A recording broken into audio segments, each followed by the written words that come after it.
Introduction. You have no personality. That each of us has a fixed personality is a myth. It is self-limiting and it denies us our power of continuous creation. In our ongoing creation of who we are, nothing has a greater impact on that process than the choice we make between optimism and pessimism. There are no optimistic or pessimistic personalities, there are only single, individual choices for optimistic or pessimistic thoughts. Charlie Chaplin once entered a Charlie Chaplin look-alike contest in Monte Carlo and the judges awarded him third place. Personality is overrated. Who we are is up to us every moment. The choices we make for our thinking either motivate us or they do not. And although clear visualization of a goal is a good first step, a joyfully motivated life demands more. To live the life you want to live, action is required. As Shakespeare said, action is eloquence. And as psychologist and author Dr. Nathaniel Branden has written, a goal without an action plan is a daydream. Motion creates the self. In my experience as a teacher, consultant, and writer, I have accumulated 100 ways of thinking that lead directly to motivation. In my work as a corporate trainer and public seminar leader, I have often read and researched many volumes of a psychologist's or philosopher's work to find a single sentence that my seminar students can use. What I am always looking for are ways of thinking that energize the mind and get us going again. So this is a book of ideas. My sole criterion in assembling these ideas was, how useful are they? I've drawn on the feedback I've gotten from my corporate and public seminar students to know which ideas make lasting impressions on people and which don't. The ones that do are in this book. Since its first printing in 1996, this little book has enjoyed a success I never imagined.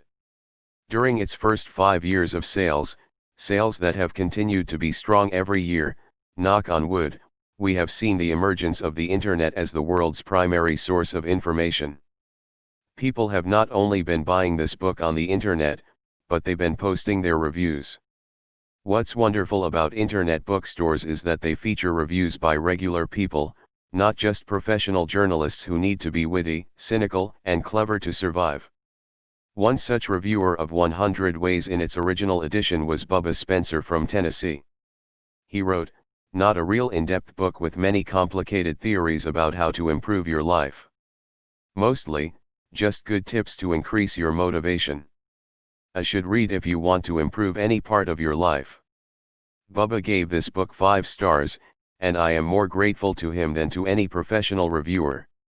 He says I did what I set out to do. Making the simple complicated is commonplace, making the complicated simple, awesomely simple, that's creativity.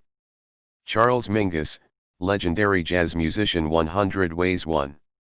Get on your deathbed. A number of years ago when I was working with psychotherapist Devers Brandon, she put me through her deathbed exercise. I was asked to clearly imagine myself lying on my own deathbed, and to fully realize the feelings connected with dying and saying goodbye. Then she asked me to mentally invite the people in my life who were important to me to visit my bedside, one at a time. As I visualized each friend and relative coming in to visit me, I had to speak to them out loud. I had to say to them what I wanted them to know as I was dying. As I spoke to each person, I could feel my voice breaking. Somehow I couldn't help breaking down. My eyes were filled with tears. I experienced such a sense of loss. It was not my own life I was mourning, it was the love I was losing. To be more exact, it was a communication of love that had never been there. During this difficult exercise, I really got to see how much I'd left out of my life. How many wonderful feelings I had about my children, for example, that I'd never explicitly expressed. At the end of the exercise, I was an emotional mess. I had rarely cried that hard in my life. But when those emotions cleared, a wonderful thing happened. I was clear. I knew what was really important, and who really mattered to me. I understood for the first time what George Patton meant when he said, "Death can be more exciting than life." From that day on I vowed not to leave anything to chance. I made up my mind never to leave anything unsaid. I wanted to live as if I might die any moment. The entire experience altered the way I've related to people ever since. And the great point of the exercise wasn't lost on me. We don't have to wait until we're actually near death to receive these benefits of being mortal. We can create the experience anytime we want.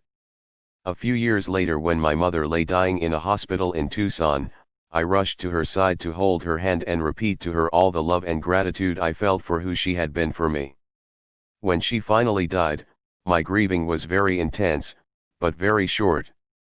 In a matter of days I felt that everything great about my mother had entered into me and would live there as a loving spirit forever. A year and a half before my father's death, I began to send him letters and poems about his contribution to my life. He lived his last months and died in the grip of chronic illness, so communicating and getting through to him in person wasn't always easy. But I always felt good that he had those letters and poems to read. Once he called me after I'd sent him a Father's Day poem, and he said, "Hey, I guess I wasn't such a bad father after all." Poet William Blake warned us about keeping our thoughts locked up until we die. When thought is closed in caves, he wrote, then love will show its roots in deepest hell. Pretending you aren't going to die is detrimental to your enjoyment of life.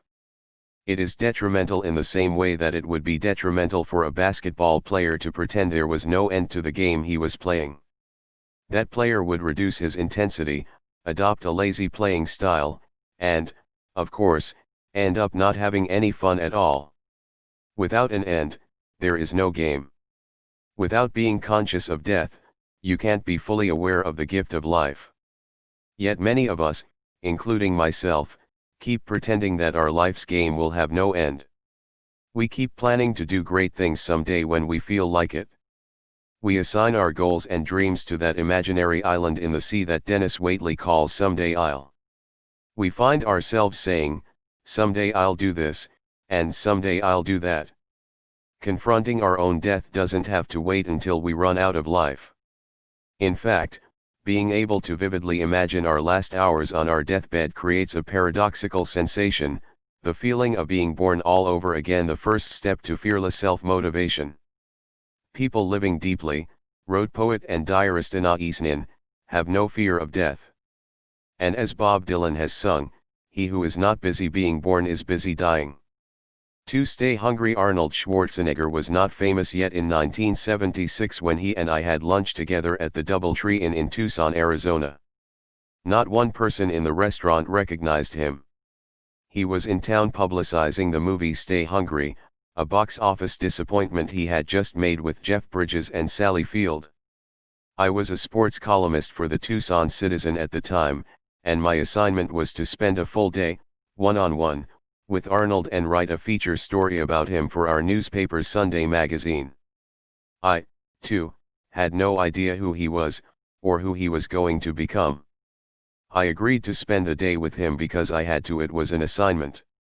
And although I took to it with an uninspired attitude, it was one I'd never forget. Perhaps the most memorable part of that day with Schwarzenegger occurred when we took an hour for lunch. I had my reporter's notebook out and was asking questions for the story while we ate. At one point I casually asked him, "Now that you have retired from bodybuilding, what are you going to do next?" And with a voice as calm as if he were telling me about some mundane travel plans, he said, "I'm going to be the #1 box office star in all of Hollywood." Mind you, this was not the slim, aerobic Arnold we know today. This man was pumped up and huge. And so for my own physical sense of well-being, I tried to appear to find his goal reasonable. I tried not to show my shock and amusement at his plan. After all, his first attempt at movies didn't promise much. And his Austrian accent and awkward monstrous build didn't suggest instant acceptance by movie audiences. I finally managed to match his calm demeanor, and I asked him just how he planned to become Hollywood's top star. "It's the same process I used in bodybuilding," he explained. "What you do is create a vision of who you want to be, and then live into that picture as if it were already true." It sounded ridiculously simple. Too simple to mean anything. But I wrote it down. And I never forgot it. I'll never forget the moment when some entertainment TV show was saying that box office receipts from his second Terminator movie had made him the most popular box office draw in the world. Was he psychic? Or was there something to his formula? Over the years I've used Arnold's idea of creating a vision as a motivational tool. I've also elaborated on it in my corporate training seminars. I invite people to notice that Arnold said that you create a vision. He did not say that you wait until you receive a vision. You create one. In other words, you make it up. A major part of living a life of self-motivation is having something to wake up for in the morning, something that you are up to in life so that you will stay hungry. The vision can be created right now, better now than later. You can always change it if you want, but don't live a moment longer without one. Watch what being hungry to live that vision does to your ability to motivate yourself. 3. Tell yourself a true lie. I remember when my then 12-year-old daughter Marjorie participated in a school poetry reading in which all her classmates had to write a lie poem about how great they were. They were supposed to make up untruths about themselves that made them sound unbelievably wonderful. I realized as I listened to the poems that the children were doing an unintended version of what Arnold did to clarify the picture of his future. By lying to themselves, they were creating a vision of who they wanted to be. It's noteworthy, too, that public schools are so out of touch with the motivational sources of individual achievement and personal success that in order to invite children to express big visions for themselves, they have to invite the children to lie. As it was said in the movie E.T., how do you explain school to a higher intelligence? Most of us are unable to see the truth of who we could be. My daughter's school developed an unintended solution to that difficulty. If it's hard for you to imagine the potential in yourself, then you might want to begin by expressing it as a fantasy, as did the children who wrote the poems. Think up some stories about who you would like to be. Your subconscious mind doesn't know you're fantasizing, it either receives pictures or doesn't. Soon you will begin to create the necessary blueprint for stretching your accomplishments. Without a picture of your highest self, you can't live into that self. Fake it till you make it. The lie will become the truth. 4. Keep your eyes on the prize. Most of us never really focus.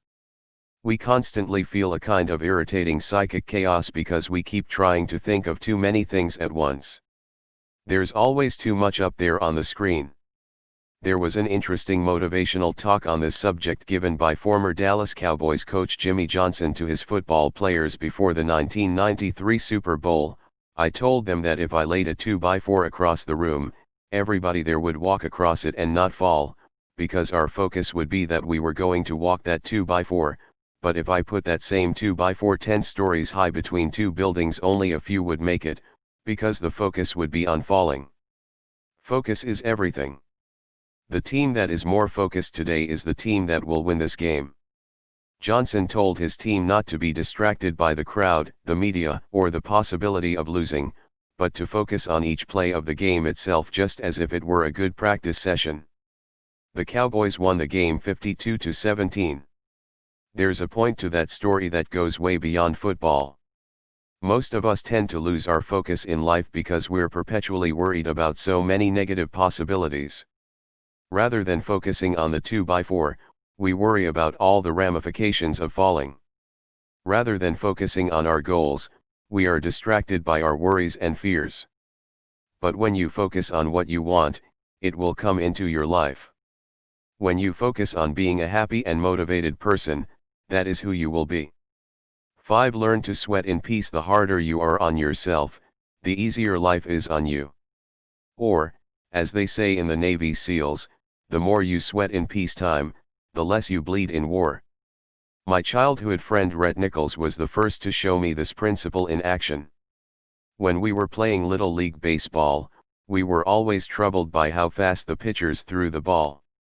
We were in an especially good league, and the overgrown opposing pitchers, whose birth certificates we were always demanding to see, fired the ball into us at alarming speeds during the games.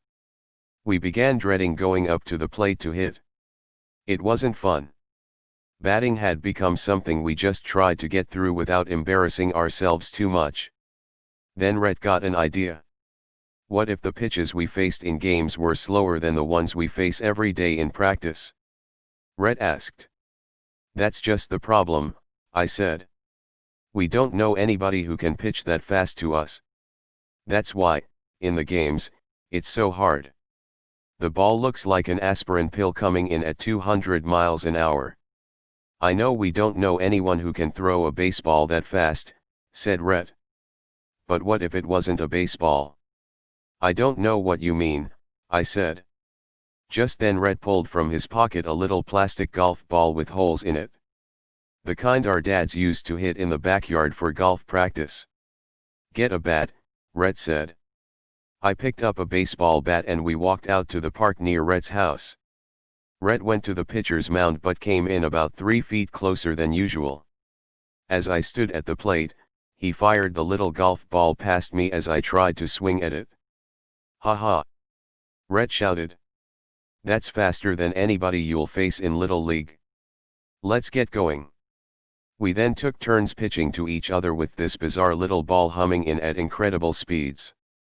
The little plastic ball was not only hilariously fast, but it curved and dropped more sharply than any Little Leaguer's pitch could do. By the time Rhett and I played our next league game, we were ready. The pitches looked like they were coming in slow motion. Big white balloons.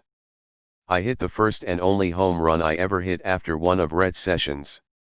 It was off a left-hander whose pitch seemed to hang in the air forever before I creamed it. The lesson Rhett taught me was one I've never forgotten. Whenever I'm afraid of something coming up, I will find a way to do something that's even harder or scarier. Once I do the harder thing, the real thing becomes fun. The great boxer Muhammad Ali used to use this principle in choosing his sparring partners. He'd make sure that the sparring partners he worked with before a fight were better than the boxer he was going up against in the real fight. They might not always be better all around, but he found sparring partners who were each better in one certain way or another than his upcoming opponent. After facing them, he knew going into each fight that he had already fought those skills and won. You can always stage a bigger battle than the one you have to face. If you have to make a presentation in front of someone who scares you, you can always rehearse it first in front of someone who scares you more. If you've got something hard to do and you're hesitant to do it, pick out something even harder and do that first. Watch what it does to your motivation going into the real challenge. 6. Simplify your life. The great Green Bay Packers football coach Vince Lombardi was once asked why his world championship team, which had so many multi-talented players, ran such a simple set of plays. It's hard to be aggressive when you're confused, he said. One of the benefits of creatively planning your life is that it allows you to simplify. You can weed out, delegate, and eliminate all activities that don't contribute to your projected goals.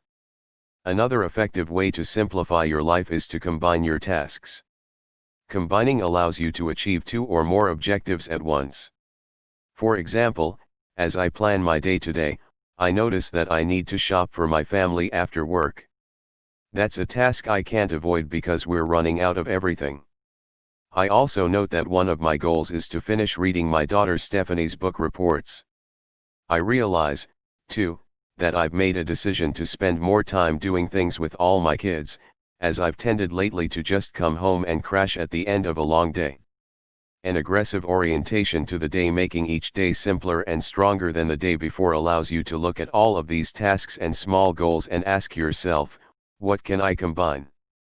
Creativity is really little more than making unexpected combinations, in music, architecture, anything, including your day. After some thought, I realize that I can combine shopping with doing something with my children. That looks obvious and easy, but I can't count the times I mindlessly go shopping, or do things on my own just to get them done, and then run out of time to play with the kids. I also think a little further and remember that the grocery store where we shop has a little deli with tables in it. My kids love to make lists and go up and down the aisles themselves to fill the grocery cart, so I decide to read my daughter's book reports at the deli while they travel the aisles for food. They see where I'm sitting, and keep coming over to update me on what they are choosing. After an hour or so, 3 things have happened at once. 1. I've done something with the kids, 2. I've read through the book reports, and 3. The shopping has been completed. In her book, Brain Building, Marilyn Vos Savant recommends something similar to simplify life. She advises that we make a list of absolutely every small task that has to be done, say, over the weekend, and then do them all at once, in one exciting focused action. A manic blitz. In other words, fuse all small tasks together and make the doing of them one task so that the rest of the weekend is absolutely free to create as we wish. Bob Curther, who I will talk about later as the president of Reinventing, has the most simplified time management system I've ever seen in my life. His method is this: do everything right on the spot, don't put anything unnecessarily into your future. Do it now, so that the future is always wide open. Watching him in action is always an experience. I'll be sitting in his office and I'll mention the name of a person whose company I'd like to take my training to in the future.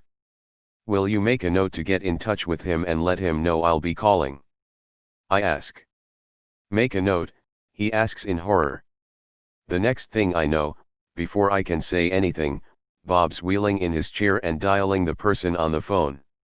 Within 2 minutes he's scheduled a meeting between the person and me, and after he puts down the phone he says, "Okay, done. What's next?" I tell him I've prepared the report he wanted on training for his service teams and I hand it to him. "You can read it later and get back to me," I offer. "Hold on a second," he says, already deeply absorbed in reading the report's content.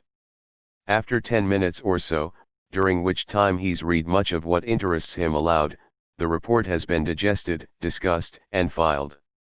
It's a time management system like no other. What could you call it? Perhaps, handle everything immediately. It keeps Bob's life simple. He is an aggressive and successful CEO, and, as Vince Lombardi said, it's hard to be aggressive when you're confused. Most people are reluctant to see themselves as being creative because they associate creativity with complexity. But creativity is simplicity. Michelangelo said that he could actually see his masterpiece, the David, in the huge, rough rock he discovered in a marble quarry. His only job, he said, was to carve away what wasn't necessary and he would have his statue. Achieving simplicity in our cluttered and hectic lives is also an ongoing process of carving away what's not necessary. My most dramatic experience of the power of simplicity occurred in 1984 when I was hired to help write the television and radio advertisements for Jim Colby, a candidate for United States Congress running in Arizona's 5th District. In that campaign, I saw firsthand how focus, purpose, and simplicity can work together to create a great result.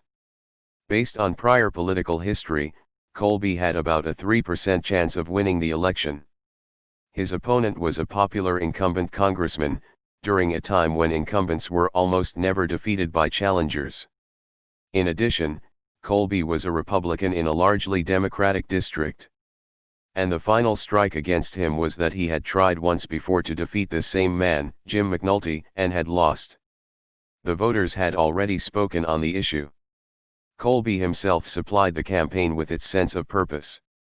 A tireless campaigner with unwavering principles, he emanated his sense of mission and we all drew energy from him. Political consultant Joe Shumate, one of the shrewdest people I've ever worked with, kept us all focused with consistent campaign strategy. It was the job of the advertising and media work to keep it strong and simple. Although our opponent ran nearly 15 different TV ads, each one about a different issue, we determined from the outset that we would stick to the same message throughout, from the first ad to the last.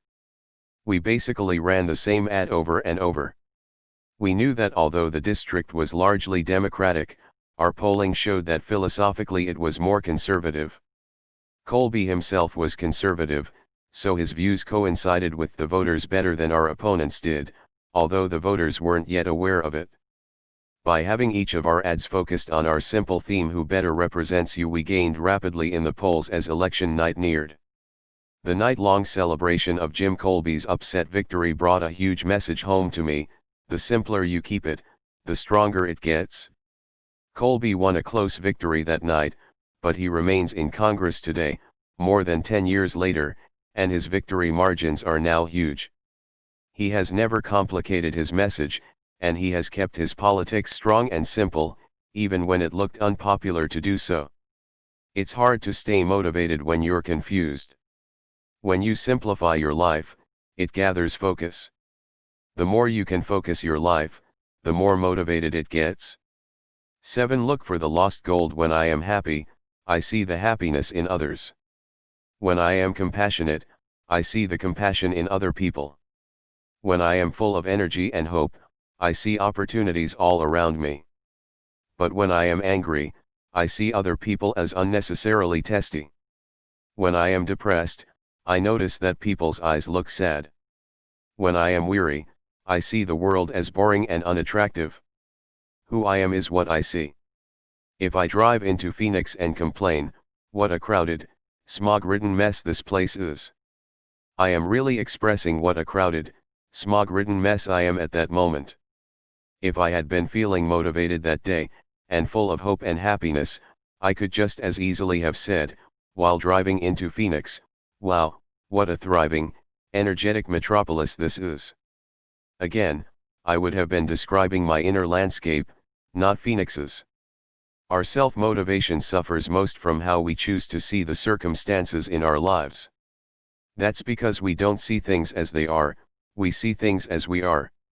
In every circumstance, we can look for the gold, or look for the filth.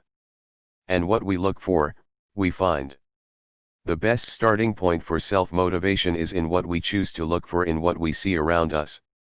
Do we see the opportunity everywhere? "When I open my eyes in the morning," said Colin Wilson, "I am not confronted by the world, but by a million possible worlds." It is always our choice. Which world do we want to see today?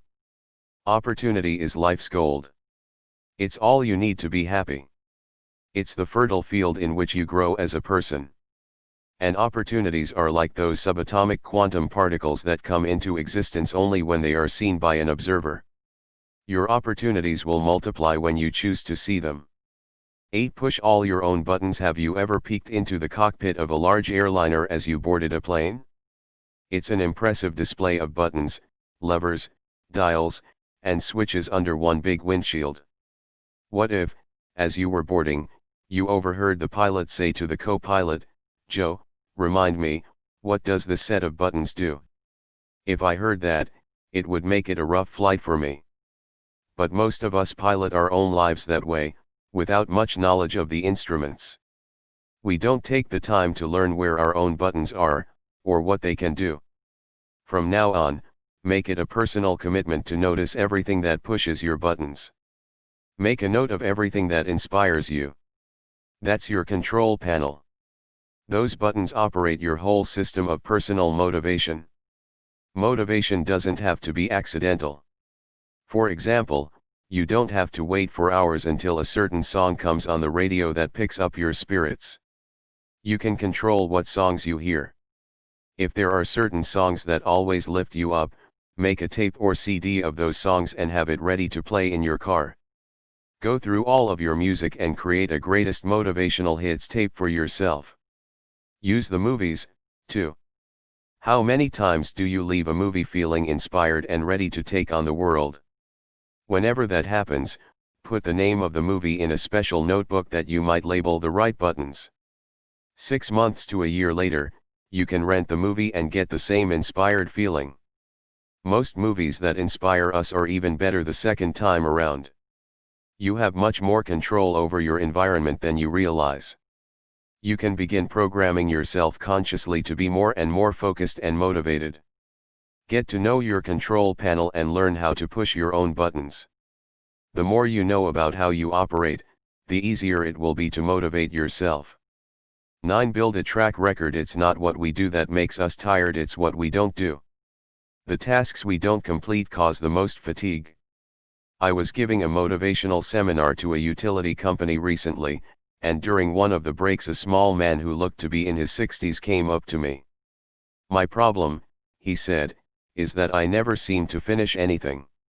I'm always starting things, this project and that, But I never finish. I'm always off onto something else before anything is completed. He then asked whether I could give him some affirmations that might alter his belief system. He correctly saw the problem as being one of belief. Because he did not believe he was a good finisher, he did not finish anything. So he wanted a magical word or phrase to repeat to himself that would brainwash him into being different. Do you think affirmations are what you need? I asked him. If you had to learn how to use a computer, could you do it by sitting on your bed and repeating the affirmations, I know how to use a computer. I am great at using computers. I am a wizard on a computer. He admitted that affirmations would probably have no effect on his ability to use a computer. The best way to change your belief system is to change the truth about you, I said. We believe the truth faster than we believe false affirmations. To believe that you are a good finisher, you must begin by building a track record of finished tasks. He followed my suggestions with great enthusiasm. He bought a notebook and at the top of the first page he wrote, "Things I finished." Each day, he made a point of setting small goals and finishing them. Whereas in the past he would be sweeping his front walk and leave it unfinished when the phone rang, now he'd let the phone ring so he could finish the job and record it in his notebook. The more things he wrote down, the more confident he became that he was truly becoming a finisher. And he had a notebook to prove it. Consider how much more permanent his new belief was than if he had tried to do it with affirmations. He could have whispered to himself all night long, "I am a great finisher," but the right side of his brain would have known better. It would have said to him, "No, you're not. Stop worrying about what you think of yourself and start building a track record that proves that you can motivate yourself to do whatever you want to do." 10. Welcome the unexpected. Most people do not see themselves as being creative, but we all are. Most people say, "My sister's creative, she paints," or "My father's creative, he sings and writes music." We miss the point that we are all creative. One of the reasons we don't see ourselves that way is that we normally associate being creative with being original. But in reality, creativity has nothing to do with originality, it has everything to do with being unexpected. You don't have to be original to be creative. In fact, it sometimes helps to realize that no one is original. Even Mozart said that he never wrote an original melody in his life. His melodies were all recombinations of old folk melodies. Look at Elvis Presley. People thought he was a true original when he first came upon the scene. But he wasn't. He was just the first white person to ever sing with enthusiasm. His versions of songs, however, were often direct copies from African American rhythm and blues singers. Elvis acknowledged that his entire style was a combination of Little Richard, Jackie Wilson, and James Brown, as well as a variety of gospel singers. Although Elvis wasn't original, he was creative. Because he was so unexpected. If you believe you were created in the image of your Creator, then you must, therefore, be creative. Then, if you're willing to see yourself as creative, you can begin to cultivate it in everything you do. You can start coming up with all kinds of unexpected solutions to the challenges that life throws at you.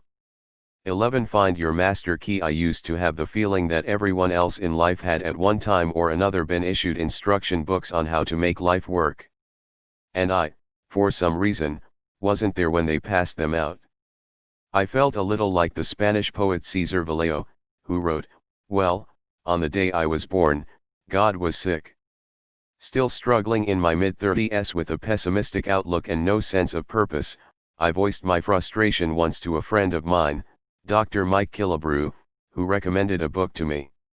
Until that time, I didn't really believe that there could be a book that could tell you how to make your life work. The name of the book was The Master Key to Riches by Napoleon Hill. It sat on my shelf for quite a while. I didn't believe in motivational books or self-help. They were for weak and gullible fools. I was finally persuaded to read the book by the word riches in the title. Riches would be a welcome addition to my life. Riches were probably what I needed to make me happy and wipe out my troubles. What the book actually did was a lot more than increase my earning capacity, although by practicing the principles in the book, my earnings doubled in less than a year. Napoleon Hill's advice ultimately sparked a fire in me that changed my entire life. I soon acquired an ability that I would later realize was self-motivation. After reading that book, I read all of Napoleon Hill's books. I also began buying motivational audiobooks for listening to in my car and for playing by my bed as I went to sleep each night. Everything I had learned in school, in college, and from my family and friends was out the window. Without fully understanding it, I was engaging in the process of completely rebuilding my own thinking. I was, thought by thought, replacing the old cynical and passive orientation to life with a new optimistic and energetic outlook. So, what is this master key to riches? The great master key to riches, said Hill, is nothing more or less than the self-discipline necessary to help you take full and complete possession of your own mind. Remember, it is profoundly significant that the only thing over which you have complete control is your own mental attitude. Taking complete possession of my own mind would be a lifelong adventure, but it was one that I was excited about beginning. Maybe Hill's book will not be your own master key, but I promise you that you'll find an instruction book on how to make your life work if you keep looking. It might be The Power of Now by Eckhart Tolle, The Last Word in Power by Tracy Goss, Frankenstein's Castle by Colin Wilson, or The 6 Pillars of Self-Esteem by Nathaniel Branden. All those books would have worked the primary transformation for me, and they have all taken me higher up the motivational ladder. Your own key might even come from the spiritual literature of your choice. You'll find it when you're ready to seek. It's out there waiting for you. 12. Put your library on wheels. One of the greatest opportunities for motivating yourself today lies in the way you use your drive time. There is no longer any excuse for time in the car to be downtime or frustrating or time that isn't motivating. With the huge variety of audio tapes and CDs now available, you can use your time on the road to educate and motivate yourself at the same time. When we use our time in the car to simply listen to hip-hop or to curse traffic, we are undermining our own frame of mind. Moreover, by listening to tabloid-type news programs for too long a period of time, we actually get a distorted view of life.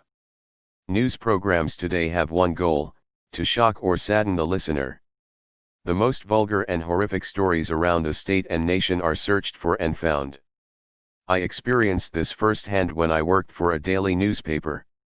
I saw how panicked the city desk got if there were no murders or rapes that day. I watched as they tore through the wire stories to see if a news item from another state could be gruesome enough to save the front page. If there's no drowning, they'll reluctantly go with a near drowning. There is nothing wrong with this. It's not immoral or unethical. It feeds the public's hunger for bad news. It's exactly what people want, so, in a way, it is a service.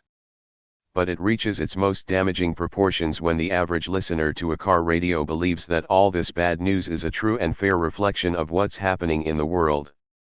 It's not. It is deliberately selected to spice up the broadcast and keep people listening. It is designed to horrify, because horrified people are a riveted audience and advertisers like it that way. The media have also found ways to extend the stories that are truly horrible, so that we don't hear them just once. If a plane goes down, we can listen all week long as investigators pick through the wreckage and family members weep before the microphones. A week later, playing the last words of the pilots found in the black box, on the air, extends the story further. In the meantime, while we are glued to our news stations, air safety is better than ever before. Literally millions of planes are taking off and landing without incident. Deaths per passenger mile are decreasing every year as the technology for safe flight improves. But is that news? No. And because my seminar schedule requires that I travel a lot by air, I can see up close what the so-called news has done to our psyches. Simple turbulence in the air will cause my fellow passengers' eyes to enlarge and their hands to grip their armrests in terror. The negative programming of our minds has had a huge impact on us. If we would be more selective with how we program our minds while we are driving, we could have some exciting breakthroughs in two important areas: knowledge and motivation. There are now hundreds of audiobook series on self-motivation, on how to use the internet, on health, on goal setting, and on all the useful subjects that we need to think about if we're going to grow. As Emerson once said, we become what we think about all day long. I first heard that sentence, years ago, while driving in my car listening to an Earl Nightingale audio program. If we leave what we think about to chance, or to a tabloid radio station, then we lose a large measure of control over our own minds. Many people today drive a great deal of the time. With motivational and educational audiobooks, it has been estimated that drivers can receive the equivalent of a full semester in college with 3 months' worth of driving. Most libraries have large sections devoted to audiobooks, and all the best and all the current audiobooks are now available on internet booksellers' sites. Are all motivational programs effective? No. Some might not move you at all. That's why it's good to read the customer reviews before buying an audio program over the internet. But there have been so many times when a great motivational audio played in my car has had a positive impact on my frame of mind and my ability to live and work with enthusiasm. One moment stands out in my memory above all others, although there have been hundreds. I was driving in my car one day listening to Wayne Dyer's classic audio series, Choosing Your Own Greatness. At the end of a long, moving argument for not making our happiness dependent on some material object hanging out there in our future, Dyer said, "There is no way to happiness. Happiness is the way." That one thought eased itself into my mind at that moment and never left it. It is not an original thought, but Dyer's gentle presentation, so filled with serene joy and so effortlessly spoken, changed me in a way that no ancient volume of wisdom ever could have.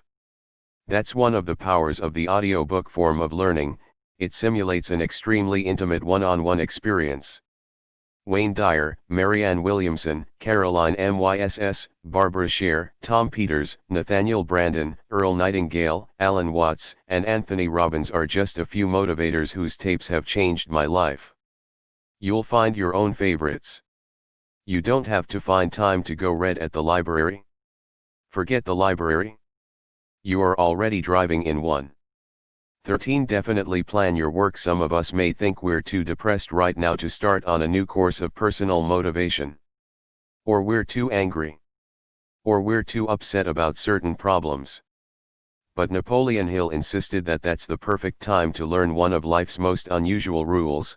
There is one unbeatable rule for the mastery of sorrows and disappointments, and that is the transmutation of those emotional frustrations through definitely planned work. It is a rule which has no equal. Once we get the picture of who we want to be, definitely planned work is the next step on the path. Definitely planned work inspires the energy of purpose. Without it, we suffer from a weird kind of intention deficit disorder. We're short on intention. We don't know where we're going or what we're up to. When I was a training instructor at a time management company many years ago, we taught people in business how to maximize time spent on the job. The primary idea was this: 1 hour of planning saves 3 hours of execution. However, most of us don't feel we have time for that hour of planning. We're too busy cleaning up yesterday's problems, that were caused by lack of planning. We don't yet see that planning would be the most productive hour we spend. Instead, we wander unconsciously into the workplace and react to crises. Again, most of which result from a failure to plan. A carefully planned meeting can take a third of the time that an unplanned free-for-all takes. A carefully planned day can take a third of the time that an unplanned free-for-all day takes. My friend Kirk Nelson manages a large sales staff at a major radio station. His success in life was moderate until he discovered the principle of definitely planned work. Now he spends 2 hours each weekend on his computer planning the week ahead. "It's made all the difference in the world," he said. "Not only do I get 3 times the work done, but I feel so in control. The week feels like my week. The work feels like my work. My life feels like my life." It is impossible to work with a definite sense of purpose and be depressed at the same time. Carefully planned work will motivate you to do more and worry less. 14. Bounce your thoughts. If you've ever coached or worked with kids who play basketball, you know that most of them have a tendency to dribble with only one hand, the one attached to their dominant arm. When you notice a child doing this, you might call him aside and say, "Billy, you're dribbling with just the one hand every time, and the defender can easily defend you when you do that. Your options are cut off. You need to dribble with your other hand, too, so that he never knows which way you're going to go." At this point Billy might say, "I can't." And you smile and say, "What do you mean you can't?" And Billy then shows you that when he dribbles with his subdominant, weaker, hand and arm, the ball is all over the place. So, to his mind, he can't. "Billy," you say. "It's not that you can't, it's just that you haven't." Then you explain to Billy that his other hand can dribble just as well if he is willing to practice. It's just a matter of logging enough bounces. It's the simple formation of a habit. After enough practice dribbling with his other hand, Billy will learn you were right. The same principle is true for reprogramming our own dominant habits of thinking. If our dominant thought habit is pessimistic, all we have to do is dribble with the other hand, think optimistic thoughts more and more often until it feels natural. If someone had asked me, before I started my journey to self-motivation that began with Napoleon Hill, why I didn't try to be more goal-oriented and optimistic, I would have said, "I can't. It's just not me." I wouldn't know how. But it would have been more accurate for me to just say, "I haven't." Thinking is just like bouncing the basketball. On the one hand, I can think pessimistically and build that side of me up, it's just a matter of repeatedly bouncing those thoughts. On the other hand, I can think optimistically one thought at a time and build that habit up. Self-motivation is all a matter of how much in control you want to be. I read somewhere that we humans have up to 45,000 thoughts a day. I can't vouch for the accuracy of that figure, especially because I know some people who seem to have no more than 9 or 10. However, if it is true that we have 45,000 thoughts, then you can see how patient we have to be about turning a pessimistic thought habit around. The overall pattern won't change after just a few positive bounces of the brain. If you're a pessimist, your biocomputer has really been programmed heavily in that direction. But it doesn't take long before a new pattern can emerge. As a former pessimist myself, I can tell you it really happens, however slowly but surely. You do change. One thought at a time. If you can bounce it one way, you can bounce it the other. 15. Light your lazy dynamite. Henry Ford used to point out to his colleagues that there wasn't any job that couldn't be handled if they were willing to break it down into little pieces.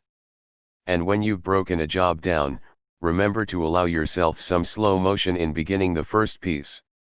Just take it slow and easy. Because it isn't important how fast you are doing it. What's important is that you are doing it. Most of our hardest jobs never seem to get done. The mere thought of doing the whole job, at a high energy level, is frequently too off-putting to allow motivation to occur. But a good way to ease yourself into that motivation is to act as if you were the laziest person on the planet. It wasn't much of an act for me. By accepting that you're going to do your task in a slow and lazy way, there is no anxiety or dread about getting it started. In fact, you can even have fun by entering into it as if you were in a slow-motion comedy, flowing into the work like a person made of water. But the paradox is that the slower you start something, the faster you will be finished. When you first think about doing something hard or overwhelming, you are most aware of how you don't want to do it at all. In other words, the mental picture you have of the activity, of doing it fast and furiously, is not a happy picture. So you think of ways to avoid doing the job altogether. The thought of starting slowly is an easy thought. And doing it slowly allows you to actually start doing it. Therefore it gets finished. Another thing that happens when you flow into a project slowly is that speed will often overtake you without your forcing it. Just as the natural rhythm inside you will get you in sync with what you are doing. You'll be surprised how soon your conscious mind stops forcing the action and your subconscious mind supplies you with easy energy. So take your time. Start out lazy. Soon your tasks will be keeping the slow but persistent rhythm of that hypnotic song on Paul McCartney's Red Rose Speedway album, "Oh Lazy Dynamite." The dynamite is living inside you. You don't have to be frenzied about setting it off. It lights just as well to a match struck slowly. 16. Choose the happy few. Politely walk away from friends who don't support the changes in your life. There will be friends who don't. They will be jealous and afraid every time you make a change. They will see your new motivation as a condemnation of their own lack of it. In subtle ways, they will bring you back down to who you used to be. Beware of friends and family who do this. They know not what they do. The people you spend time with will change your life in one way or another. If you associate with cynics, they'll pull you down with them. If you associate with people who support you in being happy and successful, you will have a head start on being happy and successful. Throughout the day we have many choices regarding who we are going to be with and talk to. Don't just gravitate to the coffee machine and participate in the negative gossip because it's the only game in town. It will drain your energy and stifle your own optimism. We all know who lifts us up, and we all know who brings us down. It's okay to start being more careful about to whom we give our time. In his inspiring book Spontaneous Healing, Andrew Weil recommends, make a list of friends and acquaintances in whose company you feel more alive, happier, more optimistic. Pick one whom you will spend some time with this week. When you're in a conversation with a cynic, possibilities seem to have a way of disappearing. A mildly depressing sense of fatalism seems to take over the conversation. No new ideas and no innovative humor. Cynics, observed President Calvin Coolidge, do not create. On the other hand, enthusiasm for life is contagious. And being in a conversation with an optimist always opens us up to see more and more of life's possibilities. Kierkegaard once said, "If I were to wish for anything, I should not wish for wealth and power, but for the passionate sense of the potential, for the eye which, ever young and ardent, sees the possible. Pleasure disappoints, possibility never." 17. Learn to play a role. Your future is not determined by your personality. In fact, your personality is not even determined by your personality. There is no genetic code in you that determines who you will be. You are the thinker who determines who you will be. How you act is who you become. Another way of seeing that might be contained in these related thoughts from Star Trek's Leonard Nimoy: Spock had a big effect on me. I am so much more Spock-like today than when I first played the part in 1965 that you wouldn't recognize me. I'm not talking about appearance, but thought processes. Doing that character, I learned so much about rational logical thought that it reshaped my life. You'll gather energy and inspiration by being the character you want to play. I took an acting class a few years ago because I thought it would help me deal with my overwhelming stage fright. But I learned something much more valuable than how to relax in front of a crowd. I learned that my emotions were tools for me to use, not demonic forces. I learned that my emotions were mine to work with and change at will. Although I had read countless times that our own deliberate thoughts control our emotions, and that the feelings we have are all caused by what we think, I never trusted that concept as real, because it didn't always feel real. To me, it felt more like emotion was an all-powerful thing that could overcome my thinking and ruin a good day, or a good relationship. It took a great acting teacher, Judy Rawlings, and my own long struggles with performing difficult scenes to show me that my emotions really could be under the complete control of my mind. I found out that I could motivate myself by thinking and acting like a motivated person, just as I could depress myself by thinking and acting like a depressed person. With practice, the fine line between acting and being disappeared. We love great actors because it seems like they are the characters they play. Poor actors are those who can't be their part and therefore don't convince us of their character's reality. We hoot at those people. We call it bad acting. Yet we don't realize that we ourselves miss the same opportunities in life when we can't be the person we want to be. It doesn't take authentic circumstances to be who you want to be. It just takes rehearsal. 18. Don't just do something, sit there for a long time, all by yourself, sit quietly, absolutely alone. Completely relax. Don't allow the television or music to be on. Just be with yourself. Watch for what happens. Feel your sense of belonging to the silence. Observe insights starting to appear. Observe your relationship with yourself starting to get better and softer and more comfortable. Sitting quietly allows your true dream life to give you hints and flashes of motivation. In this information-rich, interactive, civilized life today, you are either living your dream or living someone else's. And unless you give your own dream the time and space it needs to formulate itself, you'll spend the better part of your life simply helping others make their dreams come true. All of man's troubles, said Blaise Pascal, stem from his inability to sit alone, quietly, in a room for any length of time. Notice that he did not say some of man's troubles, but all. Sometimes, in my seminars on motivation, a person will ask me, why is it that I get my best ideas when I'm in the shower? I usually ask the person, when else during your day are you alone with yourself, without any distractions? If the person is honest, the answer is never.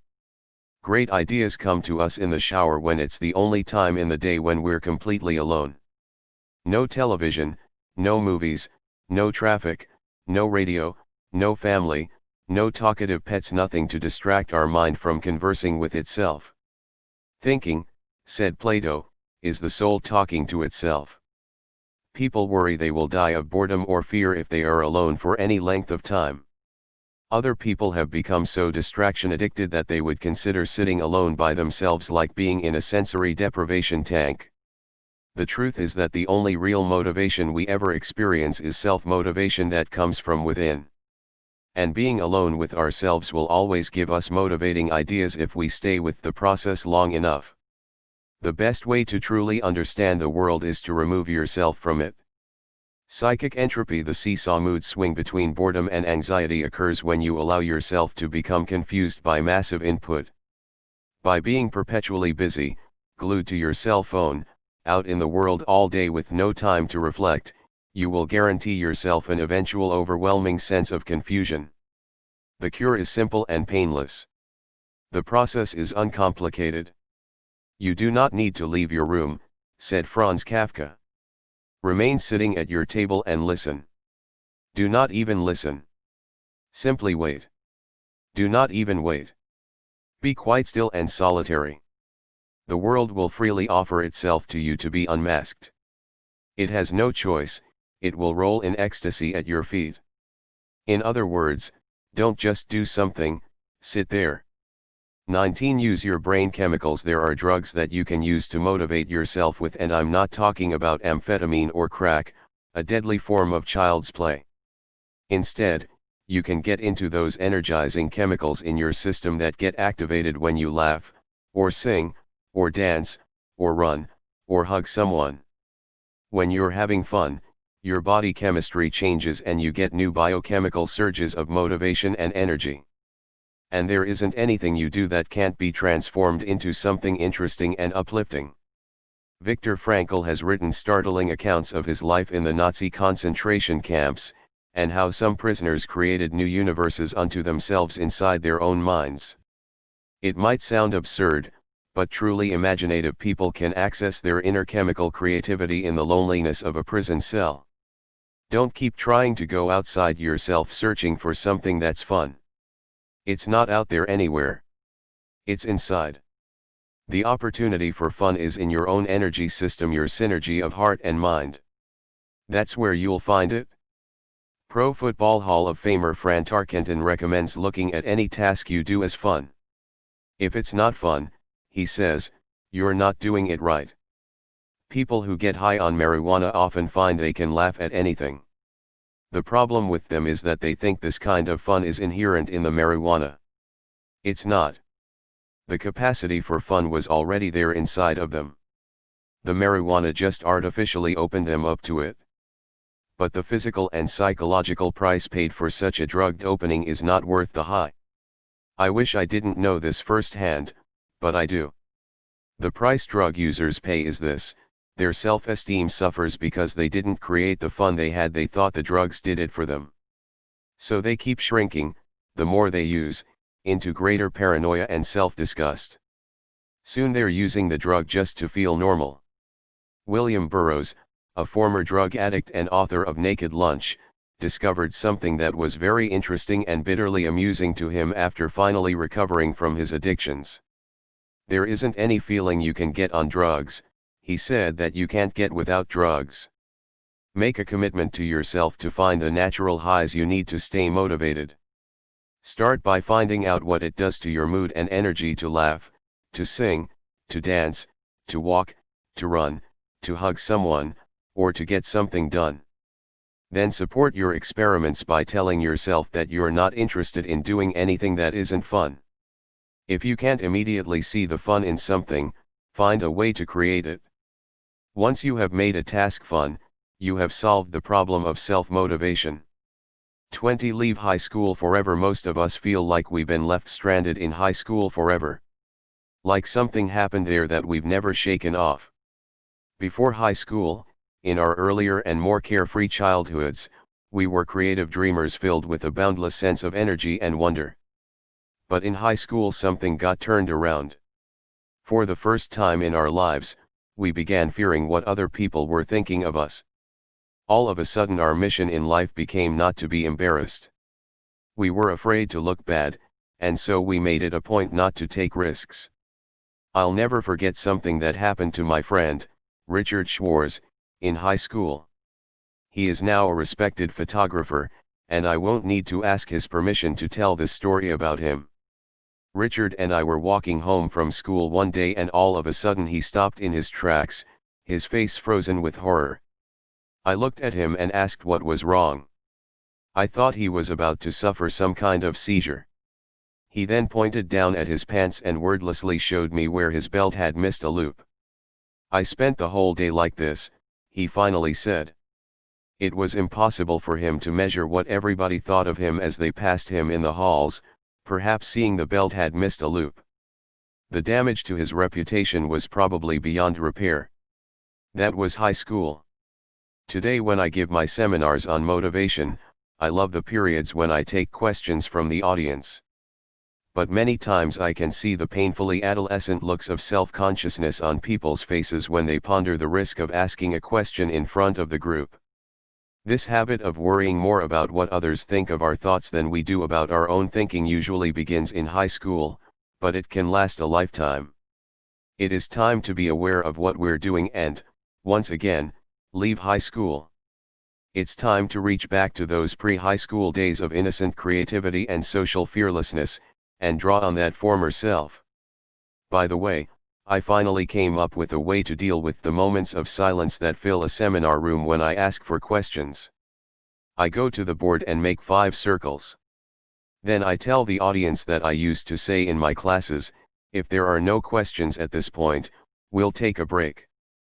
People always want to take a break, so there wasn't much incentive for asking questions. But questions are the most fun part of a seminar for me, so I came up with this game: after 5 questions we take a break. Now I find people in the audience urging people around them to join in asking questions so we can take our break sooner. Although it's an amusing artificial way to jumpstart the dialogue I'm looking for, what it really does is take the pressure off. It takes the participants out of high school. Most people don't realize how easily they can create the social fearlessness they want to have. Instead, they live like they are still teenagers, reacting to the imagined judgments of other people. They end up designing their lives based on what other people might be thinking about them. A life designed by a teenager. Would you want one? But you can leave that mindset behind. You can motivate yourself by yourself, without depending on the opinions of others. All it takes is a simple question. As Emerson asked, why should the way I feel depend on the thoughts in someone else's head? 21. Learn to lose your cool. You can create a self that doesn't care that much about what people think. You can motivate yourself by leaving the painful self-consciousness of high school behind. Because our tendency is to go so far in the timid, non-assertive direction, it might be a profitable overcorrection to adopt these internal commands: look bad, take a risk, lose face, be yourself, share yourself with someone, open up, be vulnerable, be human, leave your comfort zone, get honest, experience the fear, do it anyway. Show me a guy who's afraid to look bad, said actor René Auberjonois, and I'll show you a guy you can beat every time. The first time that I ever spoke to author and psychotherapist Devers Brandon, it was over the telephone, and she agreed to work with me on building my own self-confidence and personal growth. It wasn't long into the phone conversation before she asked me about my voice. "I am very interested in your voice," she said, with a tone of curiosity. Hoping she might be ready to give me a compliment, I asked her to explain. "Well," she said, "it's so lifeless. A real monotone. I wonder why that is." Embarrassed, I had no explanation. This conversation took place long before I had become a professional speaker, and it was also long before I ever took any acting lessons. It was long before I learned to sing in my car, too. Yet I was completely unaware and very surprised that it seemed to her that I was coming across with a voice like someone out of Night of the Living Dead. The truth was that during that period in my life, I was living scared. Things weren't going well for me financially, I had serious health problems in my family, and I had that mildly suicidal feeling that accompanies an increasing sense of powerlessness over one's problems. I now think one way a lot of men hide their fears is by assuming a macho kind of dull indifference. I know now that's what I had done. That a psychotherapist could hear it immediately in my voice was unnerving, though. Trying to understand why I covered fear with indifference, I remembered that back in my high school the cool guys were always the least enthusiastic guys. They spoke in monotones, emulating their heroes James Dean and Marlon Brando. Brando was the coolest of all. He was so indifferent and unenthusiastic you couldn't even understand him when he spoke. One of the first homework assignments Devers Brandon gave me was to rent the video Gone with the Wind and study how fearlessly Clark Gable revealed his female side. This sounded weird to me. Gable a female? I knew Gable was always considered a true man's man in all those old movies, so I couldn't understand what Devers was talking about, or how it would help me. But when I watched the movie, it became strangely clear. Clark Gable allowed himself such a huge emotional range of expression, that I could actually identify scenes where he was revealing a distinctly female side to his character's personality. Did it make him less manly? No. Curiously, it made him more real, and more compelling. From that time on, I lost my desire to hide myself behind an indifferent, monotonous person. I committed myself to get on the road to creating a self that included a wider range of expression, without a nervous preoccupation with coming off like a man's man. I also started noticing how much we seem to love vulnerability in others but don't trust it in ourselves. But we can learn to trust it. Just a little at first. Then we can build that vulnerability until we're not afraid to open up into an ever-widening spectrum of self-revelation. By losing face, we connect to the real excitement of life. And what if I don't always come off as an indifferent man's man? Frankly, my dear, I don't give a damn. 22 Kill Your Television. My brother used to own a t-shirt store, and one of the most popular shirts for sale said, "Kill your television." I bought that t-shirt with the picture of a TV being blown up. It still makes people nervous to look at it when I wear it today. You can actually change your life by turning off your television. Maybe just one evening a week, to start with.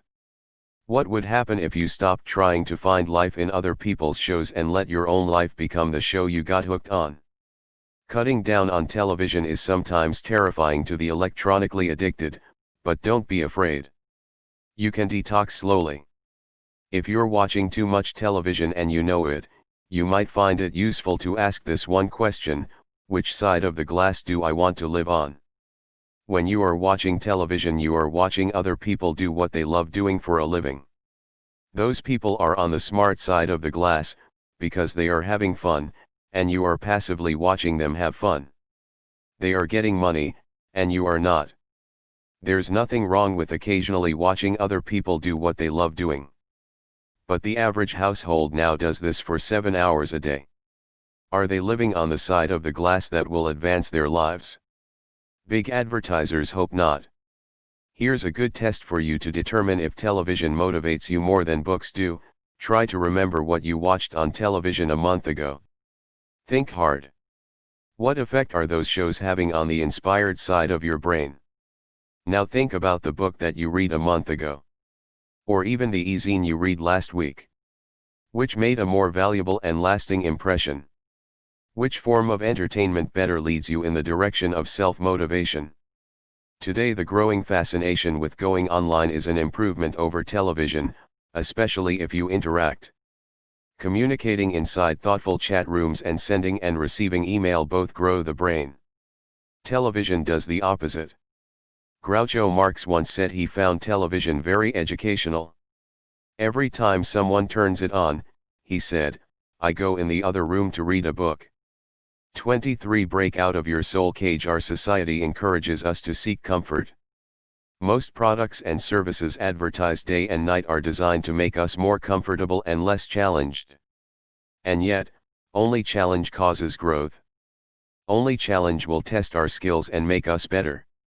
Only challenge and the self-motivation to engage the challenge will transform us.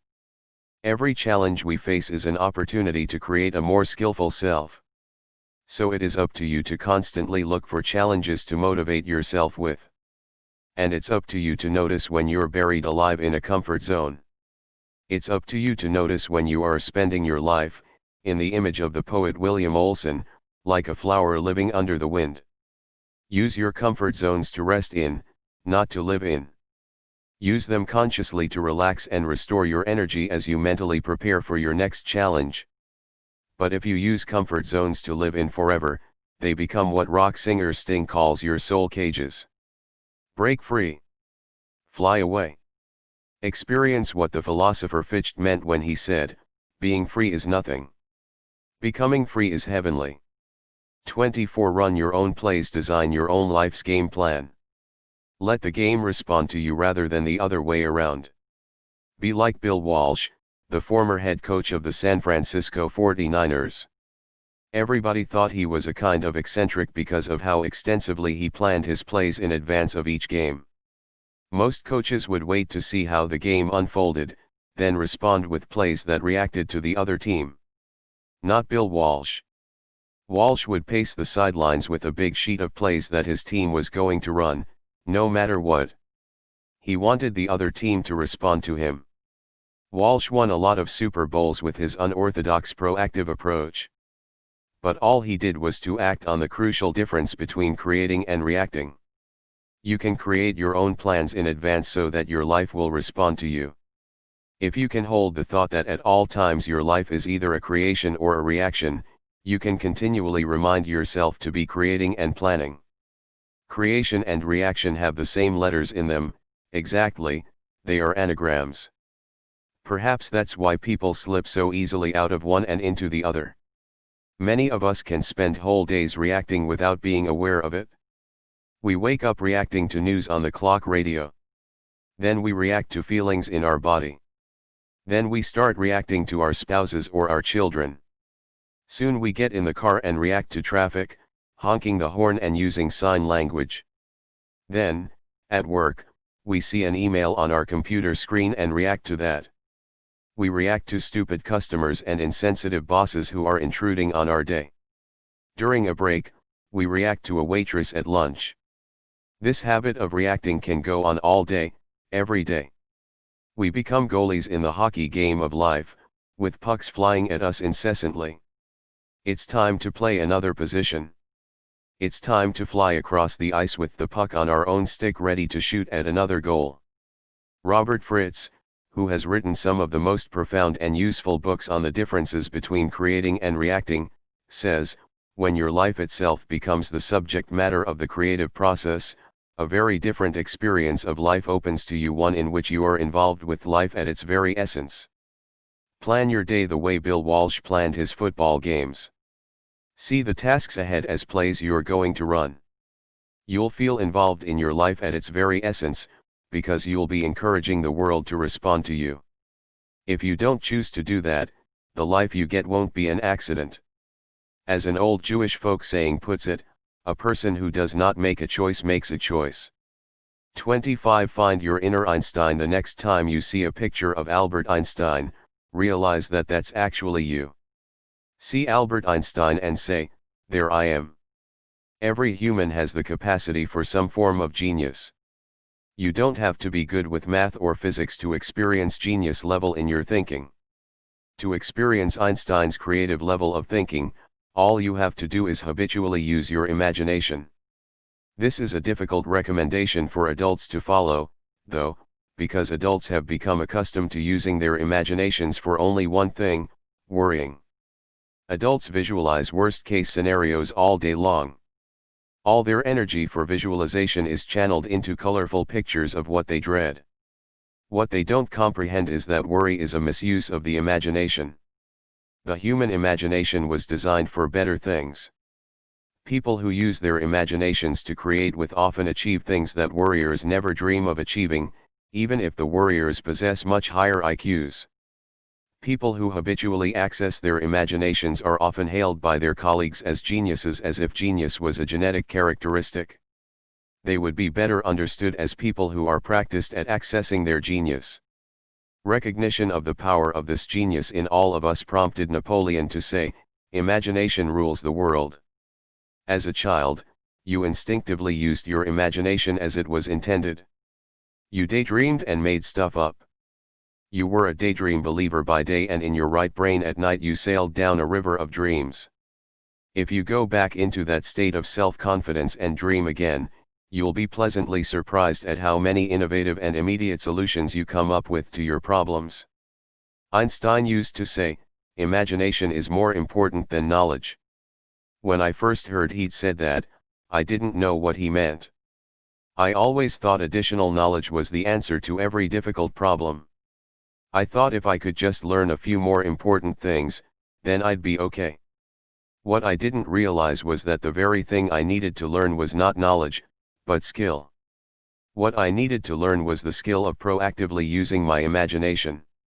And once I'd learned that skill, the first task was to begin imagining the vision of who I wanted to be. Songwriter Fred Knipe once wrote a song about this. It was for the soundtrack of a video produced for teenagers about how to visualize themselves succeeding at what they wanted to do. That's you / in your wildest dreams / doing the wildest things / no one else can do. If you / just love and keep those dreams / the wildest dreams / you'll make yourself come true. To make ourselves come true, we need to develop the strength to dream. Dreaming, in its proactive sense, is strong work. It's the design stage of creating the future. It takes confidence and it takes courage. But the greatest thing about active dreaming is not in the eventual reaching of the goal. The greatest thing is what it does to the dreamer. Forget the literal attainment of your dream for now. Focus on just going for it. By simply going for the dream, you make yourself come true. 26. Run toward your fear. The world's best kept secret is that on the other side of your fear there is something safe and beneficial waiting for you. If you pass through even a thin curtain of fear, you will increase the confidence you have in your ability to create your life. General George Patton said, "Fear kills more people than death. Death kills us but once, and we usually don't even know it. But fear kills us over and over again, subtly at times and brutally at others. But if we keep trying to avoid our fears, they will chase us down like persistent dogs. The worst thing we can do is close our eyes and pretend they don't exist." Fear and pain, says psychologist Nathaniel Brandon, should be treated as signals not to close our eyes but to open them wider. By closing our eyes we end up in the darkest of comfort zones, buried alive. Janis Joplin's biography, which chronicled her death from alcohol and drug abuse, was aptly titled Buried Alive. To Janis, as to so many similarly troubled people, alcohol provided an artificial and tragically temporary antidote to fear. It is no accident that in the old frontier days the nickname for whiskey was false courage. There was a time in my life, not too many years ago, when my greatest fear of all was public speaking. It didn't even help that fear of speaking in front of people was people's number one fear, even greater than the fear of death. This fact once caused comedian Jerry Seinfeld to point out that most people would rather be in the coffin than delivering the eulogy. For me, it ran even deeper than that. As a child I could not give oral book reports. I'd plead with my teachers to let me off the hook. I would offer to do 2, even 3 written book reports if I didn't have to do the oral one. Yet as my life went on, I wanted to be a public speaker more than anything.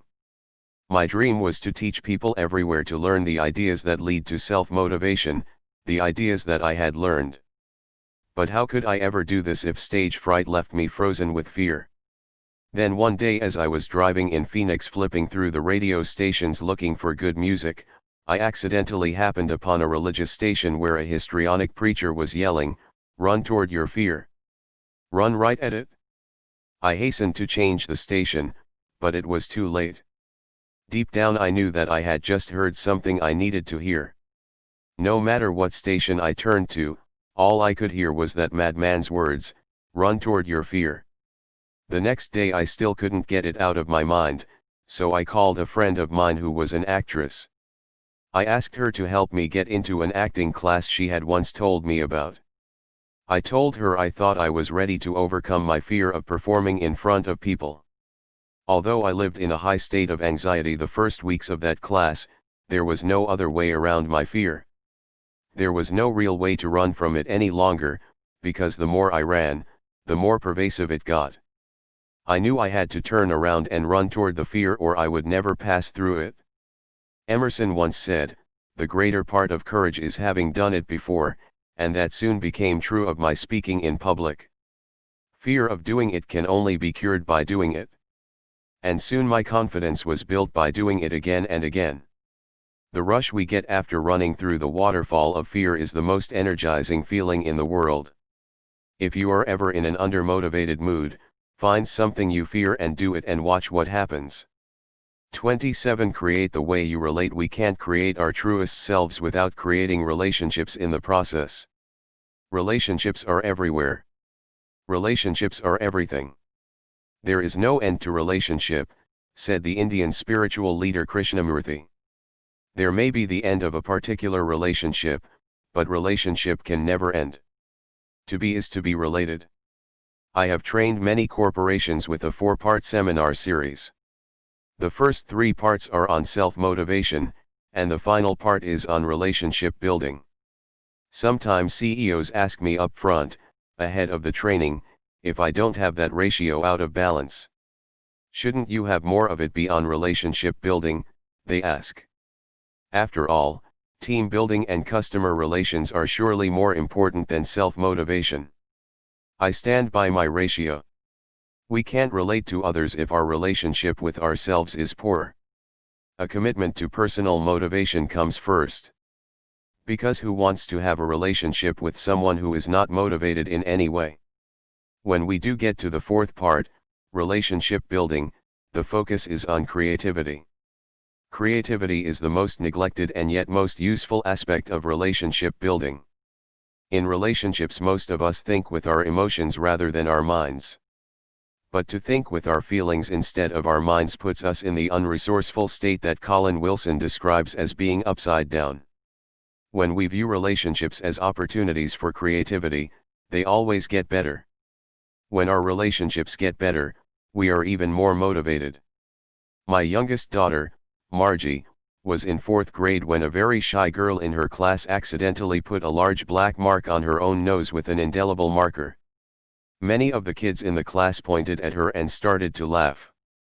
The little girl was finally reduced to tears of embarrassment. At some point Margie walked over to the girl to give her some comfort. Margie's astonished teacher related this story to me.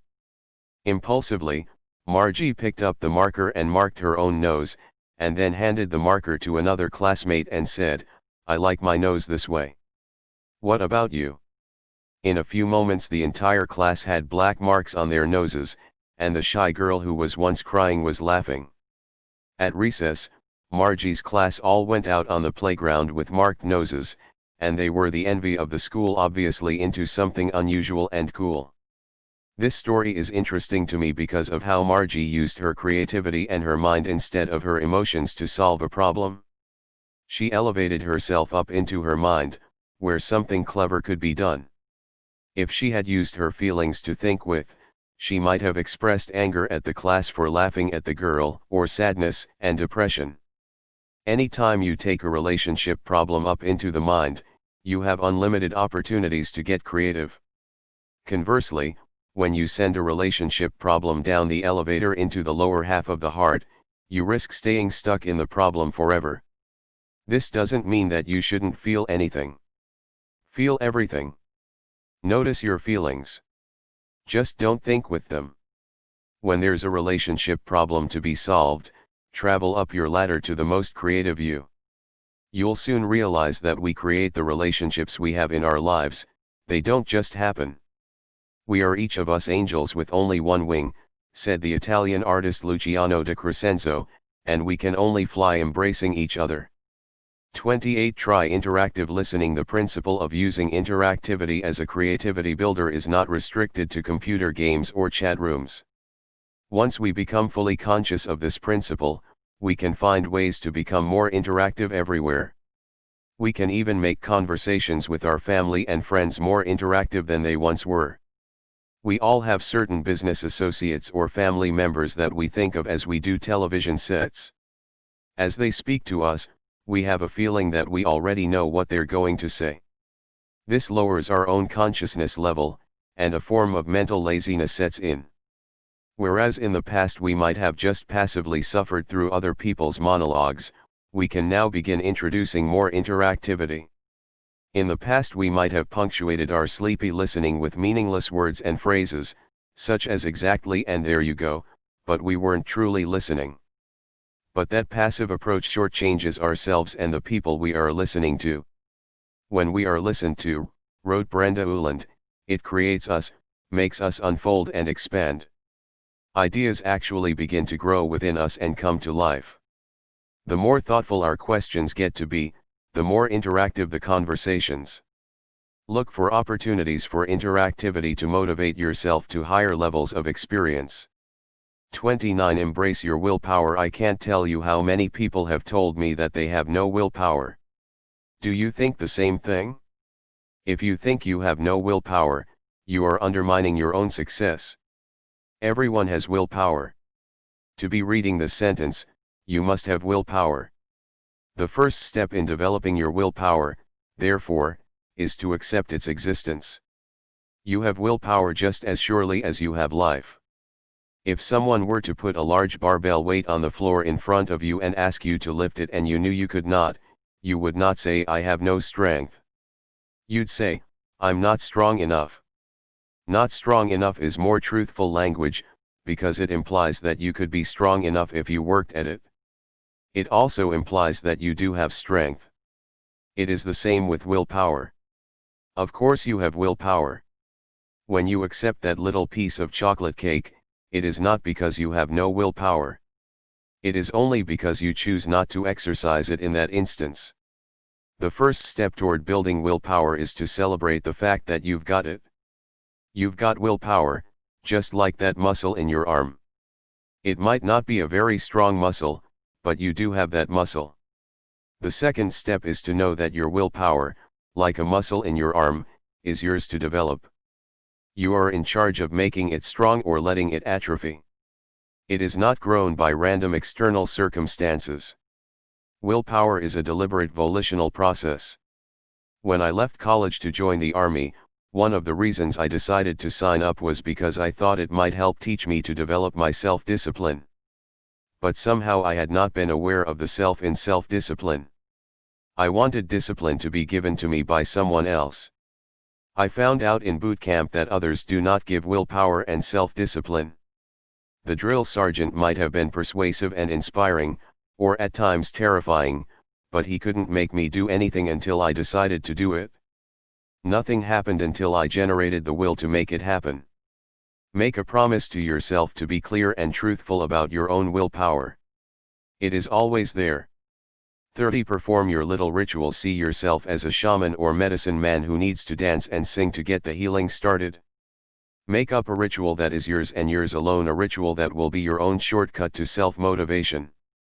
As you read through these various ways to motivate yourself, you might have noticed that action is often the key. Doing something is what leads to doing something. It's a law of the universe: an object in motion stays in motion. The great basketball player Jack Twyman used to begin each practice session by getting to the court early and taking 200 shots at the basket. It always had to be 200 shots, which he counted out, and it didn't matter if he already felt tuned up after 20 or 30 shots. He had to shoot 200. It was his ritual, and it always got him into a state of self-motivation for the rest of the practice session or game. My friend Fred Knipe, now an Emmy Award-winning television writer and comedian, does something he calls driving for ideas. When he has a major creative project to accomplish, he gets in his car and drives around a desert near Tucson until ideas begin to come to him. His theory is that the act of driving gives the anxious, logical left side of his brain something to do so the right side of his brain can be freed up to suggest ideas. It's like giving your child some toys to play with so you can read the evening email on your computer. In his book about songwriter, Write from the Heart, Jon Stewart writes about composer and arranger Glenn Gould, who had a ritual for finding a new melody or musical idea when he seemed to be stuck and nothing was coming. He'd turn on 2 or 3 radios at the same time, all to different stations. He'd sit and compose his own music while listening to music on the 3 radios. This would short-circuit his conscious mind and free up the creative subconscious. It would overload the left side of his brain so the right could open up and create without judgment. My own ritual for jump-starting self-motivation is walking. Many times in my life I have had a problem that seemed too overwhelming to do anything about, and my ritual is to take the problem out for a long, long walk. Sometimes I won't come back for hours. But time and again during the course of my walks something comes out of nowhere, some idea for an action that will quickly solve the problem.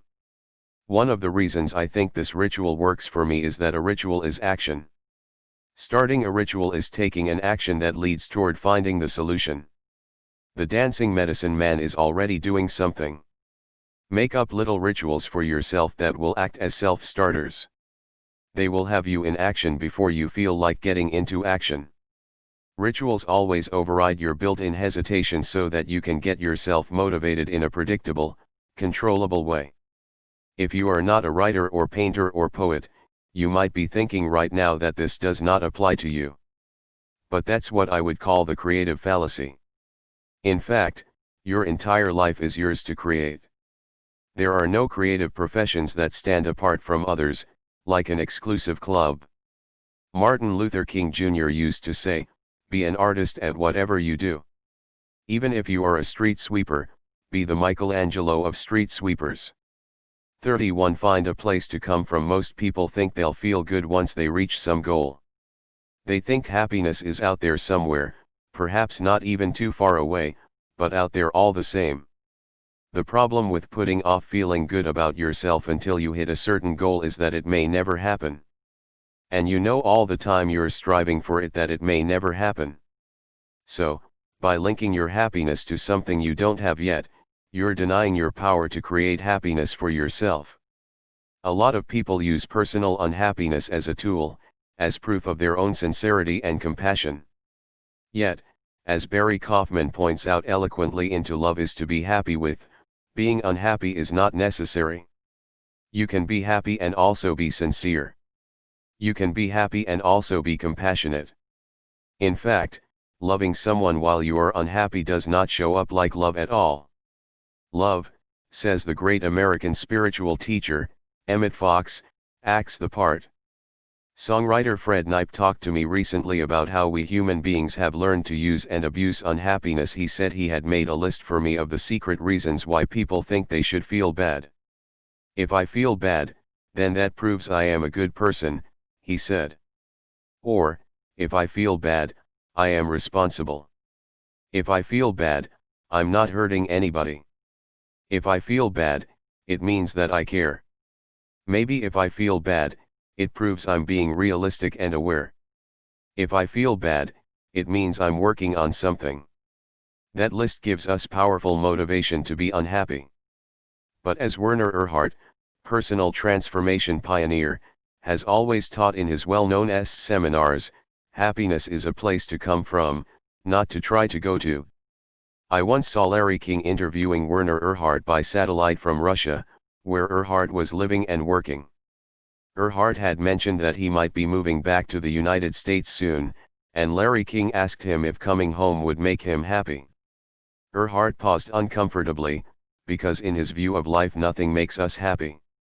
He finally said, "Larry, I am already happy. That wouldn't make me happy, because I come from happiness to whatever I do. Your happiness is your birthright. It shouldn't depend on your achieving something. Start by claiming it and using it to make your self-motivation fun all the way and not just fun at the end." 32. Be your own disciple. So, why do I claim we have no willpower? Is it a misguided desire to protect myself? Is there a secret payoff in saying I have no willpower? Maybe if I absolutely deny the existence of willpower, I am no longer responsible for developing it. It's out of my life. What a relief. But, here's the final tragedy: the development and use of willpower is the most direct access to happiness and motivation that I'll ever have. In short, by denying its existence, I'm shutting my spirit down. Many people think of willpower and self-discipline as something akin to self-punishment. By giving it that negative connotation, they never get enthused about developing it. But author William Bennett gives us a different way to think of it. Self-discipline, he notes in the Book of Virtues, comes from the word disciple. When you are self-disciplined, you have simply decided in matters of the will to become your own disciple. Once you make that decision, your life's adventure gets more interesting. You start to see yourself as a stronger person. You gain self-respect. American philosopher Ralph Waldo Emerson used to talk about the Sandwich Island warriors who believed that when they killed an enemy tribesman, the courage of that dead enemy passed into the warrior's living body. Emerson said that the same thing happens to us when we say no to a temptation. The power of that dead temptation passes into us. It strengthens our will. When we resist a small temptation, we take on a small power. When we resist a huge temptation, we take on huge power. William James recommended that we do at least 2 things every day that we don't want to do for the very reason that we don't want to do them, just to keep willpower alive. By doing this, we maintain our awareness of our own will. 33. Turn into a word processor. If you associate the word willpower with negative things, such as harsh self-denial and punishment, you will weaken your resolve to build it. To increase your resolve, it's often useful to think of new word associations. To weightlifters, failure is success. Unless they lift a weight to the point of failure, their muscles aren't growing. So they have programmed themselves, through repetition, to use the word failure in a positive sense. They also call what we would call pain something positive, the burn. Getting to the burn is the goal. You'll hear bodybuilders call out to each other, "Roast 'em." By consciously using motivated language, they acquire access to inner power through the use of the human will. Zen philosopher and scholar Alan Watts also used to hate the word discipline because it had so many negative connotations. Yet he knew that the key to enjoying any activity was in the discipline. So he would substitute the word skill for discipline, and when he did that, he was able to develop his own self-discipline. Language leads to power, so be conscious of the creative potential of the language you use, and guide it in the direction of more personal power. 34. Program your biocomputer. If you're a regular consumer of the major news programs, you belong to a very persuasive and hypnotic cult. You need to be programmed. Start by altering how you listen to electronic radio gossip, the news, and shock and schlock TV shows. Program out all the negative, cynical, and skeptical thoughts that you now allow to flow into your mind unchecked when you hear the news. Headless woman found in topless bar. That was an actual headline in a daily New York City newspaper. I used to work for a city newspaper, and I remember how hard the editors in the newsroom would search for the most shocking stories they could find. The news is not the news. It is the bad news. It is deliberate shock. The more you accept it as the news, the more you believe that that's the way it is, and the more fearful and cynical you will become. If we realized exactly how much vulgar, pessimistic, and manipulative negativity was deliberately packed into every daily newspaper and most television shows and Hollywood movies, we would resist the temptation to flood our brains with their garbage. Most of us are more particular about what we put in our automobile's gas tank than we are about what we put in our own brain every night. We passively feed ourselves with stories about serial killers and violent crime without any conscious awareness of the choice we're making. How do we change it? By worrying about it? No.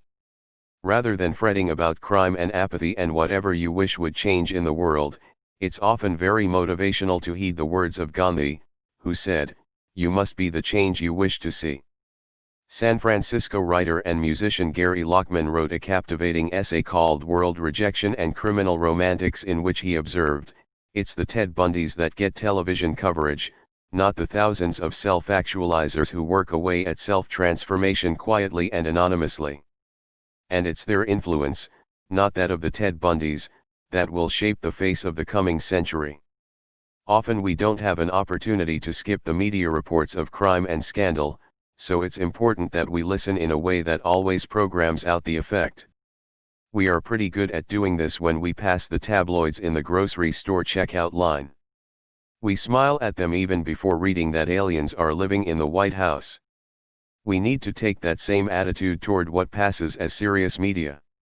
Once you've gotten good at factoring out the negative aspects of the media today, take it a step further, make your own news. Be your own breaking story. Don't look to the media to tell you what's happening in your life. Be what's happening. 35. Open your present. Practice being awake in the present moment. Make the most of your awareness of this hour. Don't live in the past, unless you want guilt, or worry about the future, unless you want fear, but stay focused on today, in case you want happiness. Until you can put your attention where you want it, said Emmett Fox, you have not become master of yourself. You will never be happy until you can determine what you are going to think about for the next hour. There is a time for dreaming, planning, and creative goal setting. But once you are complete with that, learn to live in the here and now. See your whole life as being contained in this very hour. Let the microcosm become the macrocosm. Live. The words of the poet William Blake and his description of enlightenment: to see a world in a grain of sand and heaven in a wildflower, hold infinity in the palm of your hand and eternity in an hour. Sir Walter Scott said he would trade whole years filled with mindless conformity for 1 hour of life crowded to the full with glorious action, and filled with noble risks. It's amazing what can be done by people who learn to relax, pay attention, and focus, appreciating the present hour and all the opportunity it contains. It is said that in America we try to cultivate an appreciation of art, while the Japanese cultivate the art of appreciation. You, too, can cultivate the art of appreciation. Appreciate this hour. This hour, right now, is pure opportunity. The great French philosopher Voltaire was on his deathbed when someone asked him, if you had 24 more hours to live, how would you live them? Voltaire said, one at a time. 36. Be a good detective in your professional life, whatever it is, always be curious. When you meet with someone, think of yourself as a bumbling but friendly private detective. Ask questions. Then ask follow-up questions. And then let the answers make you even more curious. Let the answers suggest even more questions. This will motivate you to higher levels of consciousness and interest. When you prepare a meeting with someone, prepare your questions. Cultivate your curiosity. Don't ever be at a loss for questions to ask. Most of us do the opposite. We prepare our answers. We rehearse what we are going to say. We polish our presentation, and strengthen it, not realizing that our host would much rather talk than listen to us. If you are in business, you know that when prospective customers contract for long-term services, they want a company that's truly interested in them, that understands them, that will be a good consultant to them. To show a prospect that you are genuinely interested, you must be the person who asks the most thoughtful questions. To convince a company that you understand it, you will ask the best follow-up questions based on its answers.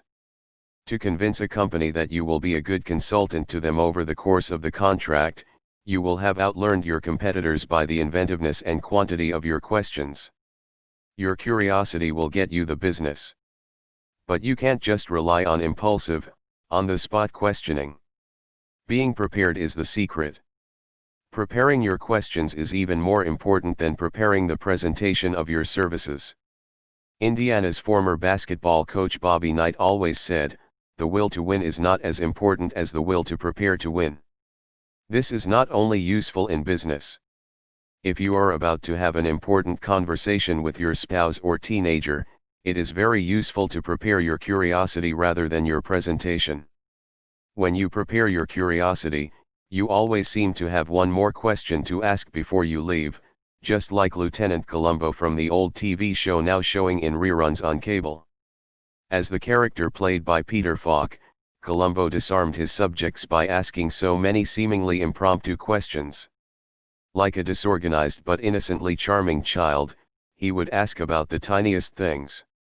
As he prepared to leave, he always paused at the door, as if absent-mindedly remembering something he forgot to ask. "Excuse me, sir," he would say, apologetically. "Would it inconvenience you if I asked you one more question?" Great relationship builders ultimately learn that the sale most often goes to the most interested party, and the quantity and quality of your questions will measure your level of interest. You might be thinking that this doesn't apply so much to you because you're not in business, or you don't sell for a living. But heed the words of Robert Louis Stevenson, "Everybody lives by selling something." In Follow the Yellow Brick Road, Richard Saul Wurman writes about physicist Isidore Isaac Ruby, who won a Nobel Prize for inventing a technique that permitted scientists to probe the structure of atoms and molecules in the 1930s. Ruby attributed his success in physics to the way his mother used to greet him when he came home from school each day: "Did you ask any good questions today, Isaac?" By asking questions in your relationships, you are already creating the relationship, and you are already self-motivated. You don't have to wait for the other person to make it happen. 37 Make a relationship. Motivate yourself by giving someone else the ideas necessary for self-motivation. You can have any experience you want in life simply by giving that experience away to someone else. John Lennon called it instant karma. In most of our relationships we stay focused on ourselves. We're fascinated by how we're coming off. We're constantly monitoring what others must now be thinking of us. We live as if mirrors surround us. Norman Vincent Peale used to observe that shy people were the greatest egomaniacs on earth, because they were so focused on themselves. You can see that when you observe the body language of a shy person. The looking down and turning in. The curling up with self-consciousness as if surrounded by mirrors. When we shift our focus to the other person in the relationship, something paradoxically powerful happens. By forgetting ourselves we start to grow. I have developed an entire seminar around this one shift. It is called Relation Shift. Spencer Johnson, author of The 1-Minute Salesperson, calls it the wonderful paradox: I have more fun, and enjoy more financial success, when I stop trying to get what I want and start helping other people get what they want. If you want to be motivated, shift your inspiration to someone else. Point out the strengths of the other individual to him or her. Offer encouragement and support. Offer guidance in his or her own self-motivation. Watch what it does for you. 38 Learn to come from behind. Progress toward your goals is never going to be a straight line. It will always be a bumpy line. You'll go up and then come down a little. 2 steps forward and 1 step back. There's a good rhythm in that. It is like a dance. There's no rhythm in a straight line upward. However, people get discouraged when they slide a step back after 2 steps forward. They think they are failing, and that they've lost it. But they have not. They're simply in step with the natural rhythm of progress. Once you understand this rhythm, you can work with it instead of against it. You can plan the step back. In The Power of Optimism, Alan Loy McGuinness identifies the characteristics of tough-minded optimists, and one of the most important is that optimists always plan for renewal. They know in advance that they are going to run out of energy. In physics, says McGuinness, the law of entropy says that all systems, left unattended, will run down. Unless new energy is pumped in, the organism will disintegrate. Pessimists don't want to plan for renewal, because they don't think there should have to be any. Pessimists are all or nothing thinkers. They're always offended when the world is not perfect. They think taking a step backward means something negative about the whole project. If this were a good marriage, we wouldn't have to rekindle the romance, a pessimist would say, dismissing the idea of taking a second honeymoon. But an optimist knows that there will be ups and downs. And an optimist isn't scared or discouraged by the downs. In fact, an optimist plans for the downs, and prepares creative ways to deal with them. You can schedule your own comebacks. You can look ahead on your calendar and block out time to refresh and renew and recover. Even if you feel very up right now, it's smart to plan for renewal. Schedule your own comeback while you're on top. Build in big periods of time to get away, even to get away from what you love. If you catch yourself thinking that you are too old to do something you want to do, recognize that you are now listening to the pessimistic voice inside of you. It is not the voice of truth. You can talk back. You can remind the voice of all the people in life who have started their lives over again at any age they wanted to. John Houseman, the Emmy Award-winning actor in The Paper Chase, started acting professionally when he was in his 70s. I had a friend named Art Hill, who spent most of his life in advertising. In his heart, however, he always wanted to be a writer.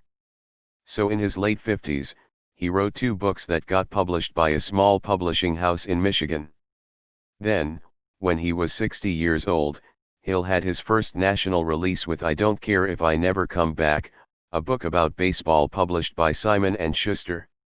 The book was a popular and critical success, and his dedication page is something I treasure above any possession I own, to Steve Chandler, who cared about writing, cared about me, and one day said, "You should write a book about baseball. Nobody cares how old you are but you. People only care about what you can do, and you can do anything you want, at any age." Dr. Monty Buxbaum of the Mount Sinai School of Medicine in New York has been one of many scientists conducting research into the effects of aging on the brain. He is finding that it isn't aging that causes a brain to become less sharp, it's simply lack of use. The good news is that there isn't much difference between a 25-year-old brain and a 75-year-old brain, said Buxbaum, who used his positron emission tomography laboratory to scan the brains of more than 50 normal volunteers who ranged in age from 20 to 87. The memory loss and mental passivity that we used to believe was caused by aging has now been proven to be caused by simple lack of use. The brain is like the muscle in your arm, when you use it, it gets strong and quick. When you don't, it grows weak and slow. Research at the UCLA Brain Research Institute shows that the circuitry of the brain, the dendrites that branch between cells, grows with mental activity. Anything that's intellectually challenging, said Arnold Scheibel, head of the institute, can probably serve as a kind of stimulus for dendritic growth, which means it adds to the computational reserves in the brain. Translation: you can make yourself smarter. Whoever told you that you cannot increase your intelligence, asks Dr. Robert Jarvik, inventor of the artificial heart. Whoever taught you not to try? They didn't know. Flex your mind. Develop it. Use it. It will enrich you and bring you the love of life that thrives on truth and understanding. Research shows that mathematicians live longer than people in any other profession do, and we never used to know why. Now, In further studies done at UCLA, there has been a direct connection established between dendrite growth and longevity. Mental activity keeps you alive. Lose your mental challenges, and life itself fades away.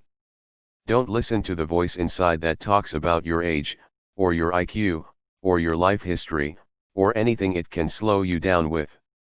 Don't be seduced. You can start a highly motivated life right now by increasing the challenges you give your brain. 39 Come to your own rescue. After a seminar I gave in Vancouver, Canada, Don Beach, the sales manager of Bendorf Verster, one of that city's top businesses, sent me a tape of a song that he wanted me to hear. He said it reminded him of what I had been teaching his team about self-esteem. The song was a live performance by the old folk singing duo Sonny Terry and Brownie McGee. The song is called Love, Truth, and Confidence. It's about how we foolishly chase after love and try to discover the ultimate truth, while ignoring something much more vital to our happiness, confidence. The chorus of the song goes like this: love and truth / you can find / any place, anywhere, anytime / but you can just say so long / once confidence is gone / nothing matters anymore. I never knew the true power of self-confidence until I began working with Dr. Nathaniel Branden and his wife Devers Branden. Both are authors and psychotherapists with the Branden Institute for Self-Esteem, and they have provided me with the most powerful insights I've ever received into how I operate as a human being. Dr. Branden's book, The 6 Pillars of Self-Esteem, is unlike any other psychology book on the market, because in addition to its eloquently written philosophy on how to build inner strength, it also contains a full year's worth of practical, powerful, user-friendly exercises to raise your own consciousness and self-esteem.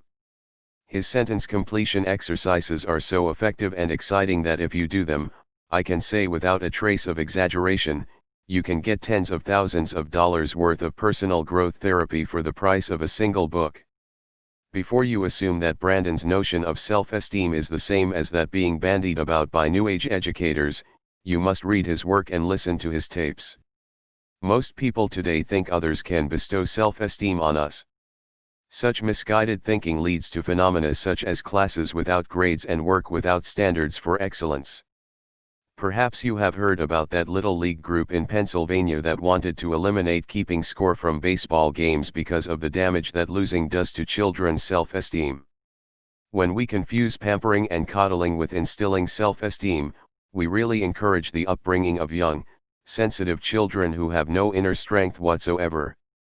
When it comes time for such overpraised, underachieving kids to find success in the competitive global marketplace, they will be confused, fearful, and ineffective. The concepts taught by Nathaniel and Devers Branden are intellectually ruthless and unsentimental. Some of the best ideas go all the way back to Branden's years working with the great novelist and objectivist philosopher Ayn Rand.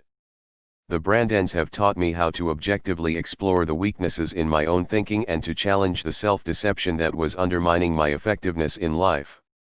To trust one's mind and to know that one is worthy of happiness is the essence of self-esteem, writes Dr. Branden.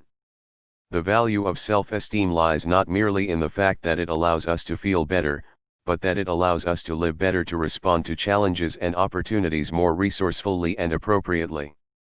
The 2 ideas contained in the Branden's work that have most helped me are, 1. You can't leave a place you've never been, and 2. No one is coming. I used to believe that I could run from all my frightening thoughts and beliefs about myself. But all that ever did was create deeper internal fears and conflicts. What I really needed was to get all my fears into the sunshine and demystify them. Once I systematically began to do that, I was able to dismantle those fears, as a bomb squad dismantles a bomb. Acceptance and full consciousness of those fears and the self-sabotaging behavior they led to was the place I had never been. Once I was in that place, I could leave. The notion that no one is coming was somehow terrifying to accept. The idea that no one was going to rescue me from my circumstances is an idea that I might never have accepted. That idea sounded too much like the final abandonment. It contradicted all my childhood self-programming. Many of us, even as grown-ups, devise very elaborate and subtle variations on the "I want my mommy" theme. The Brandens showed me that I could be much happier and more effective if I valued independence and self-responsibility above dependency on someone else. When you accept the idea that no one is coming, it is actually a very powerful moment, because it means that you are enough. No one needs to come. You can handle your problems yourself. You are, in a larger sense, appropriate to life. You can grow and get strong and generate your own happiness. And paradoxically, from that position of independence, truly great relationships can be built, because they aren't based on dependency and fear. They are based on mutual independence and love. Once, in a group therapy session, a client of Dr. Brandon's challenged him on his principle that no one is coming. "But Nathaniel," the client said, "it's not true. You came." "Correct," admitted Dr. Brandon, "but I came to say that no one is coming." 40. Find your soul purpose. How do you know what your true life is? Or what your soul's purpose is? How do you know how to live this purpose? The answers to these questions are yours for the taking, but you must seize the answers and not wait to be given them. No one will give you the answers. One good clue as to whether you are living your true life is how much you fear death. Do you fear death a lot, just a little, or not at all? "When you say you fear death," wrote David Viscott, "you are really saying that you fear you have not lived your true life. This fear cloaks the world in silent suffering." When mythologist Joseph Campbell recommended that we follow our bliss, many people misunderstood him. They thought he meant to become a pleasure seeker, a selfish hedonist from the me generation. Instead, he meant that in order to find out what your true life could be, you should look for clues in whatever makes you happy.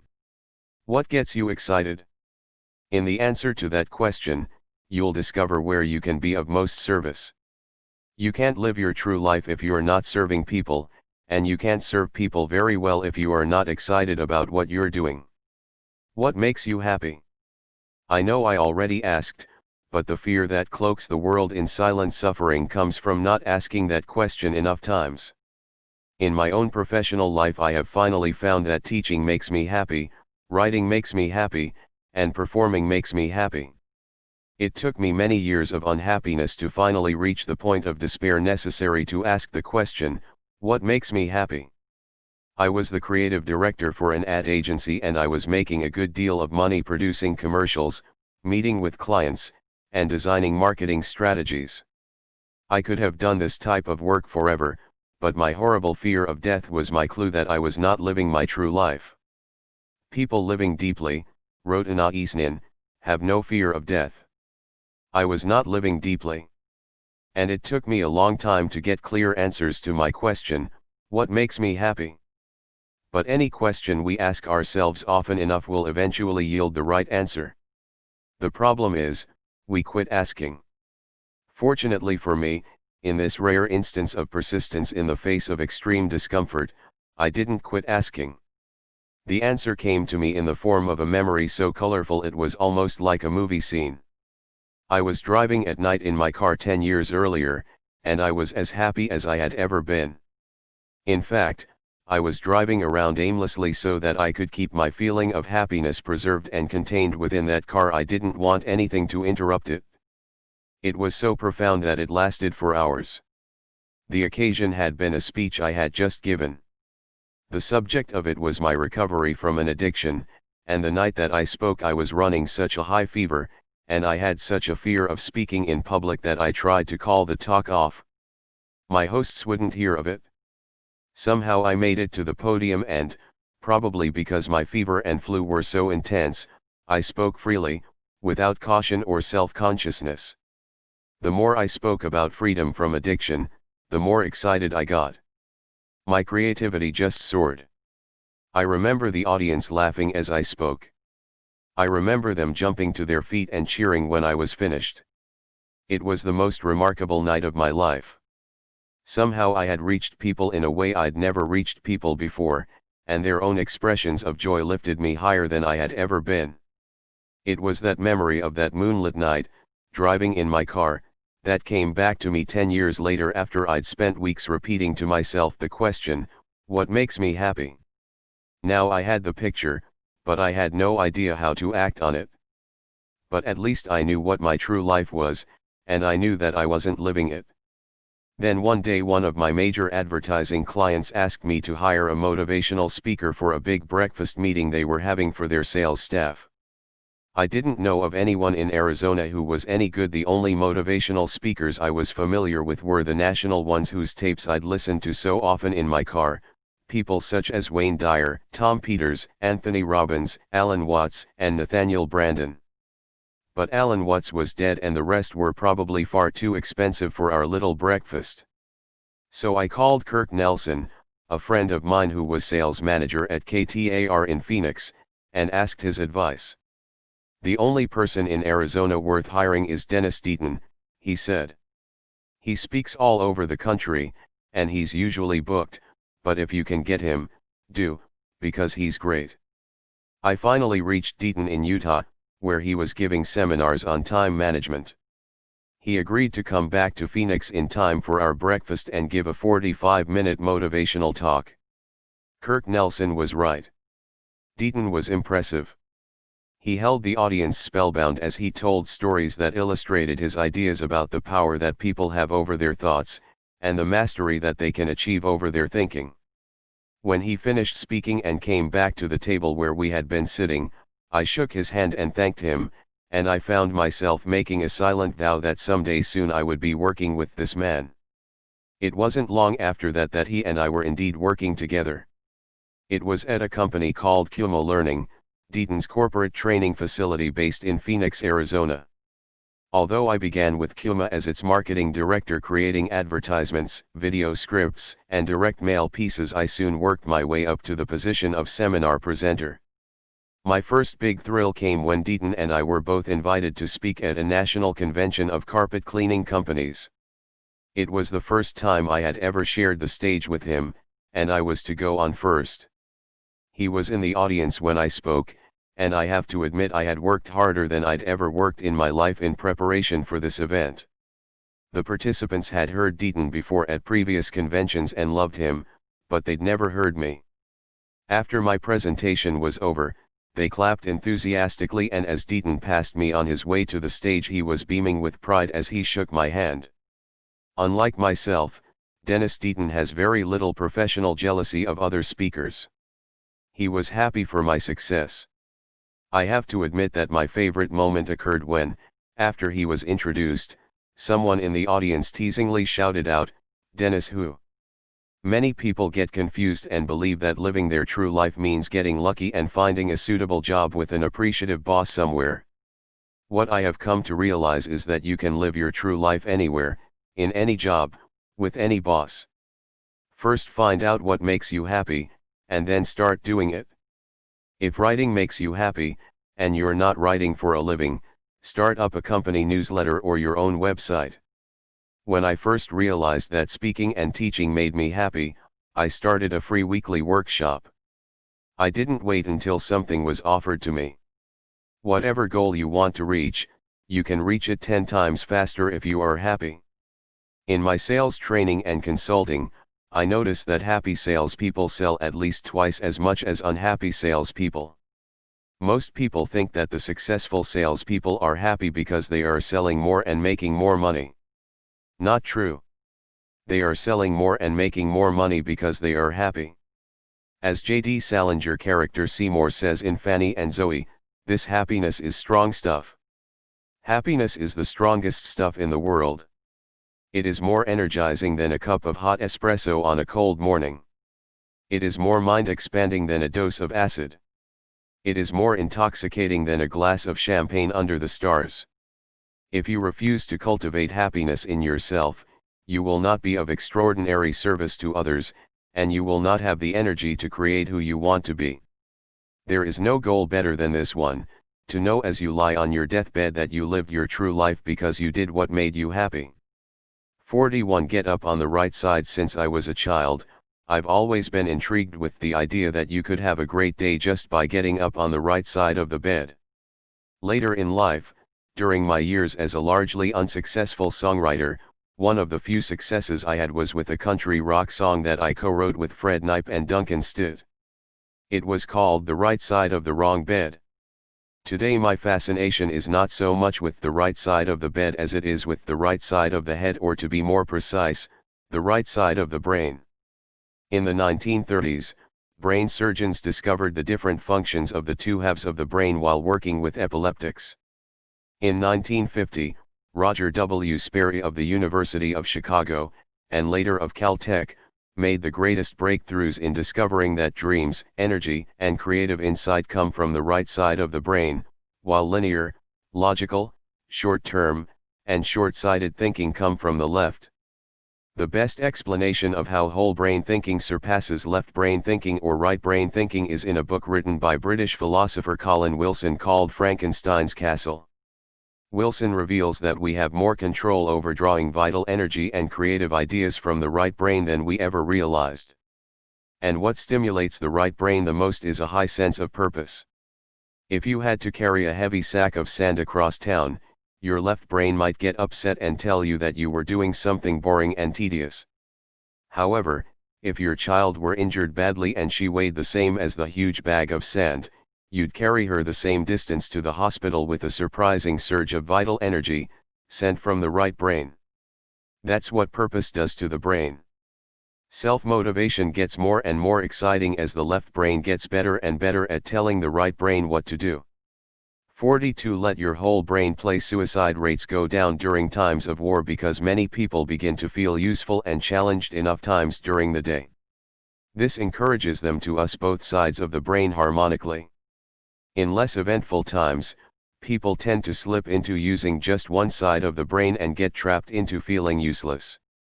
Most people unconsciously wait for an external crisis, such as a threatened bankruptcy or an attack on the street or the burning down of their home or an unwanted divorce, or a war, to kick in their whole brain thinking.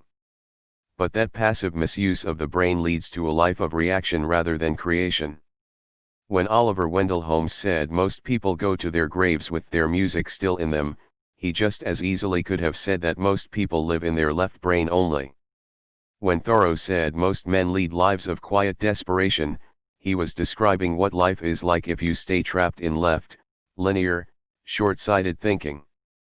But the irony is that the left brain has gotten an unfairly negative reputation, simply because people stay trapped there.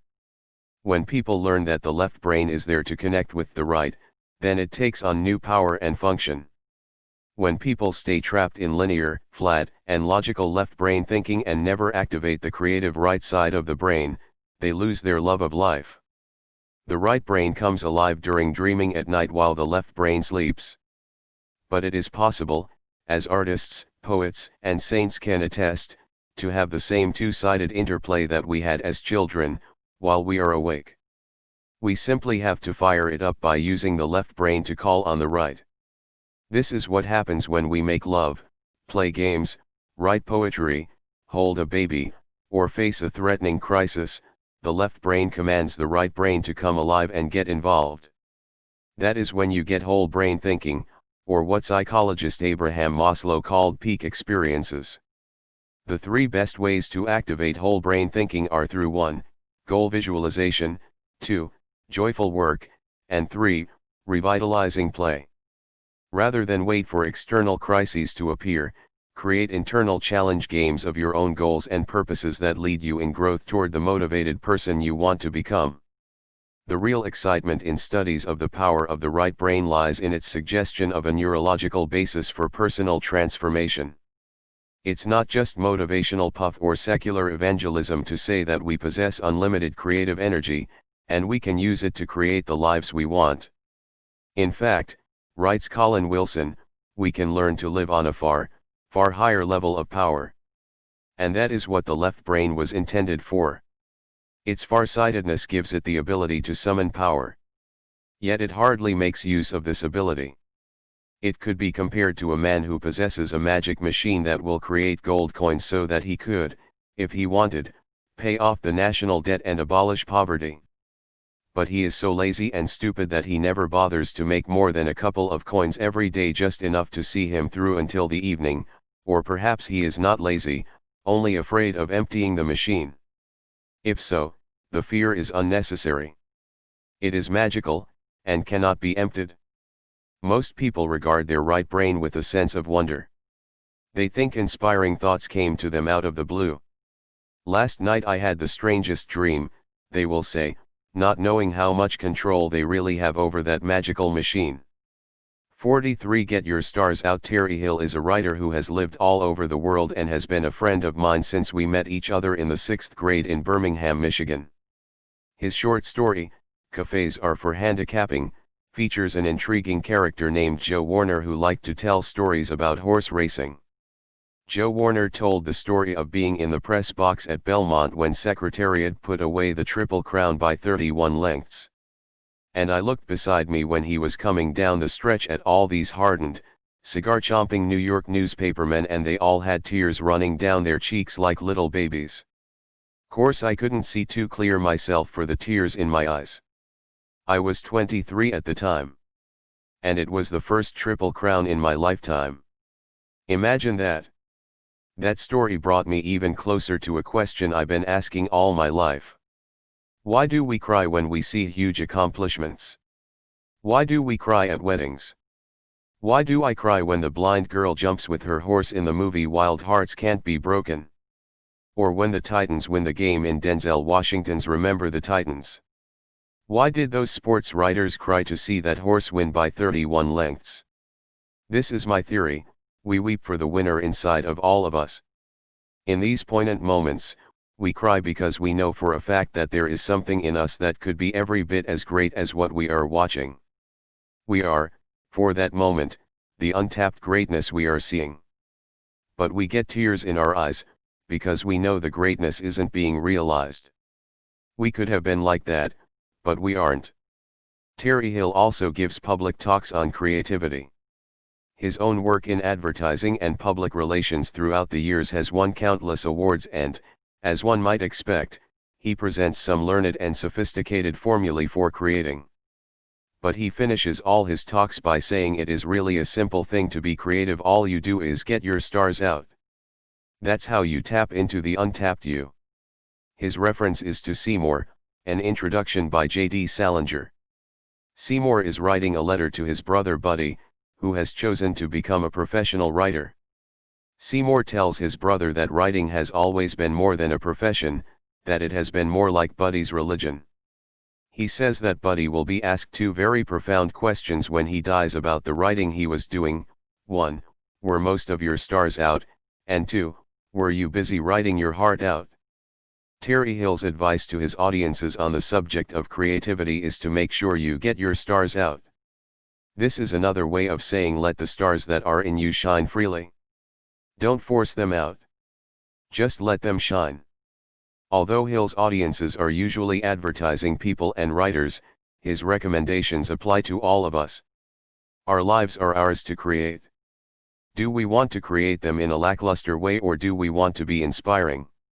When we write our plans and dreams, we need to write our hearts out. In shooting for the stars, it's time to get a bit wild. Wild hearts can't be broken.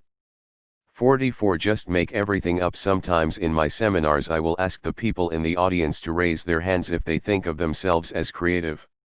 I've never had more than a fourth of the audience raise their hands. I then ask the people how many of them were able to make things up when they were younger, make up names for their dolls, make up a game to play, make up a story for their parents when the truth looked less promising. All hands go up. So, what's the difference?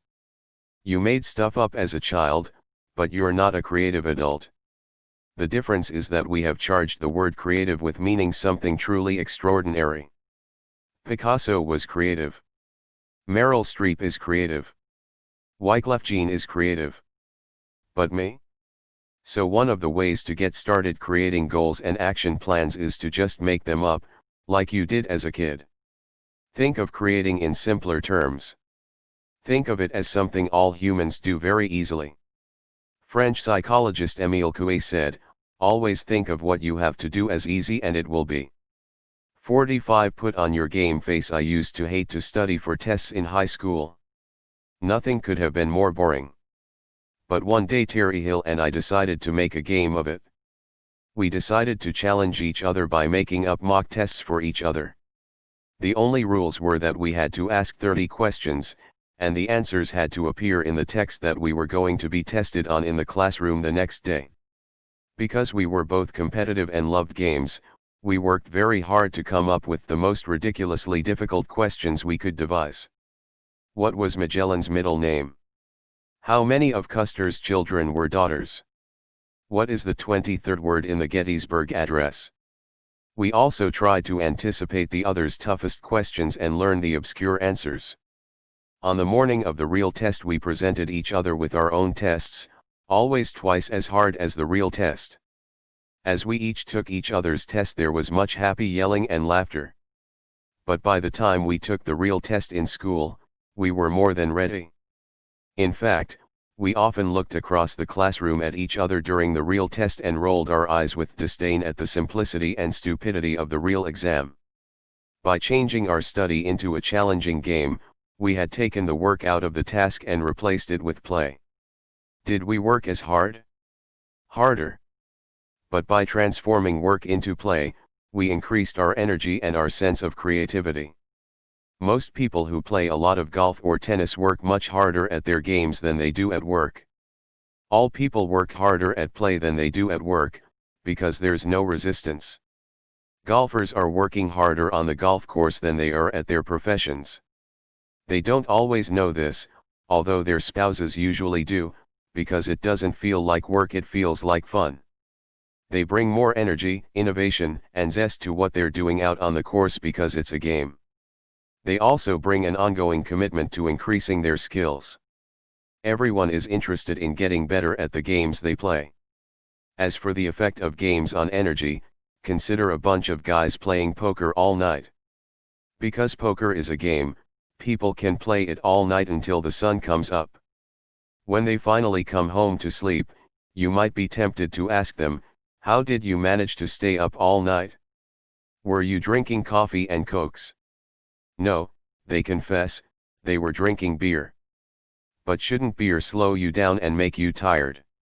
Not if you are playing a game.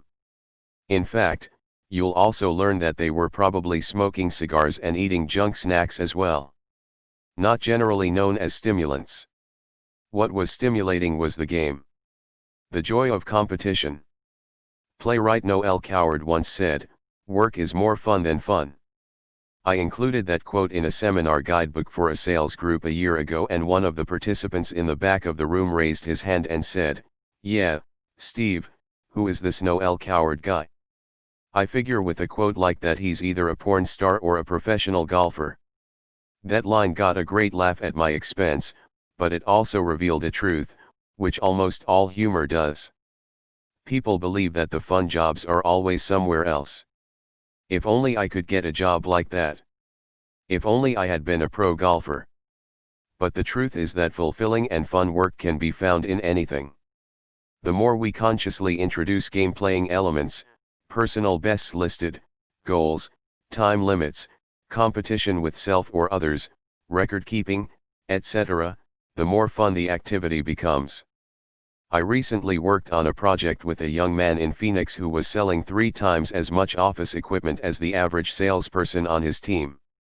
He said he didn't understand his coworkers who got depressed easily, took rejection hard, and struggled with putting their deals together.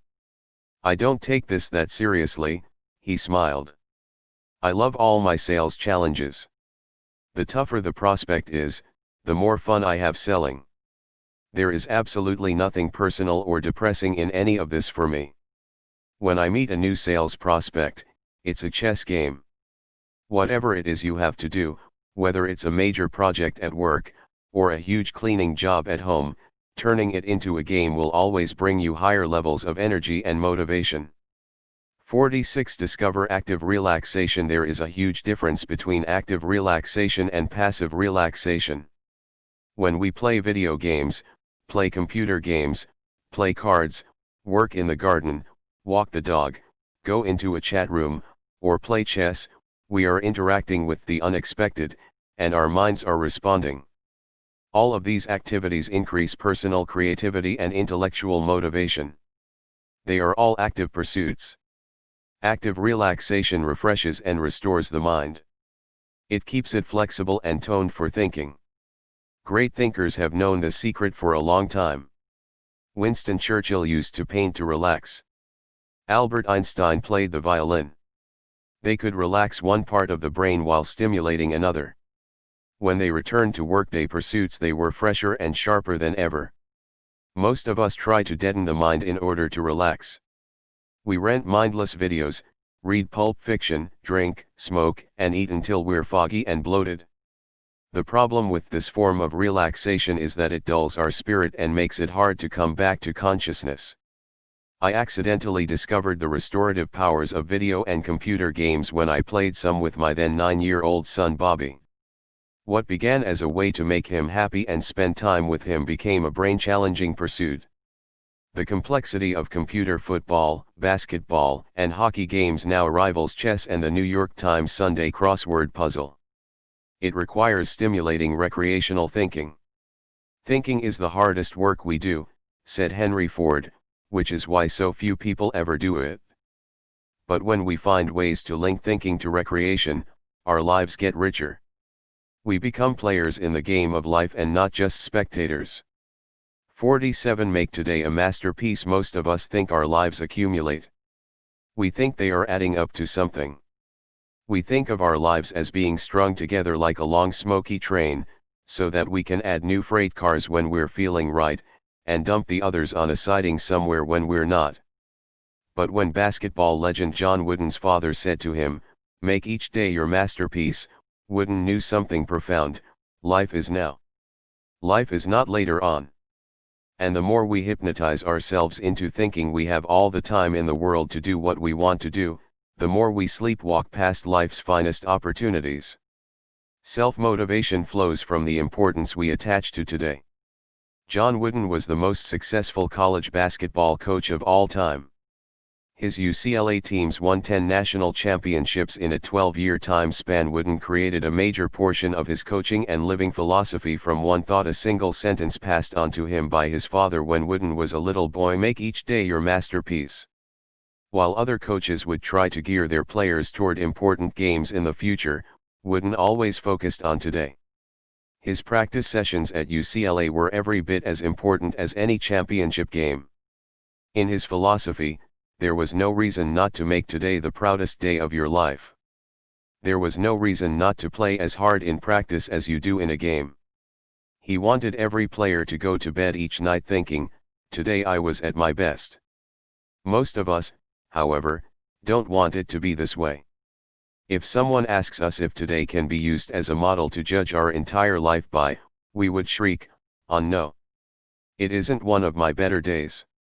Give me a year or two and I'll live a day, I'm certain of it, that you can use to represent my life.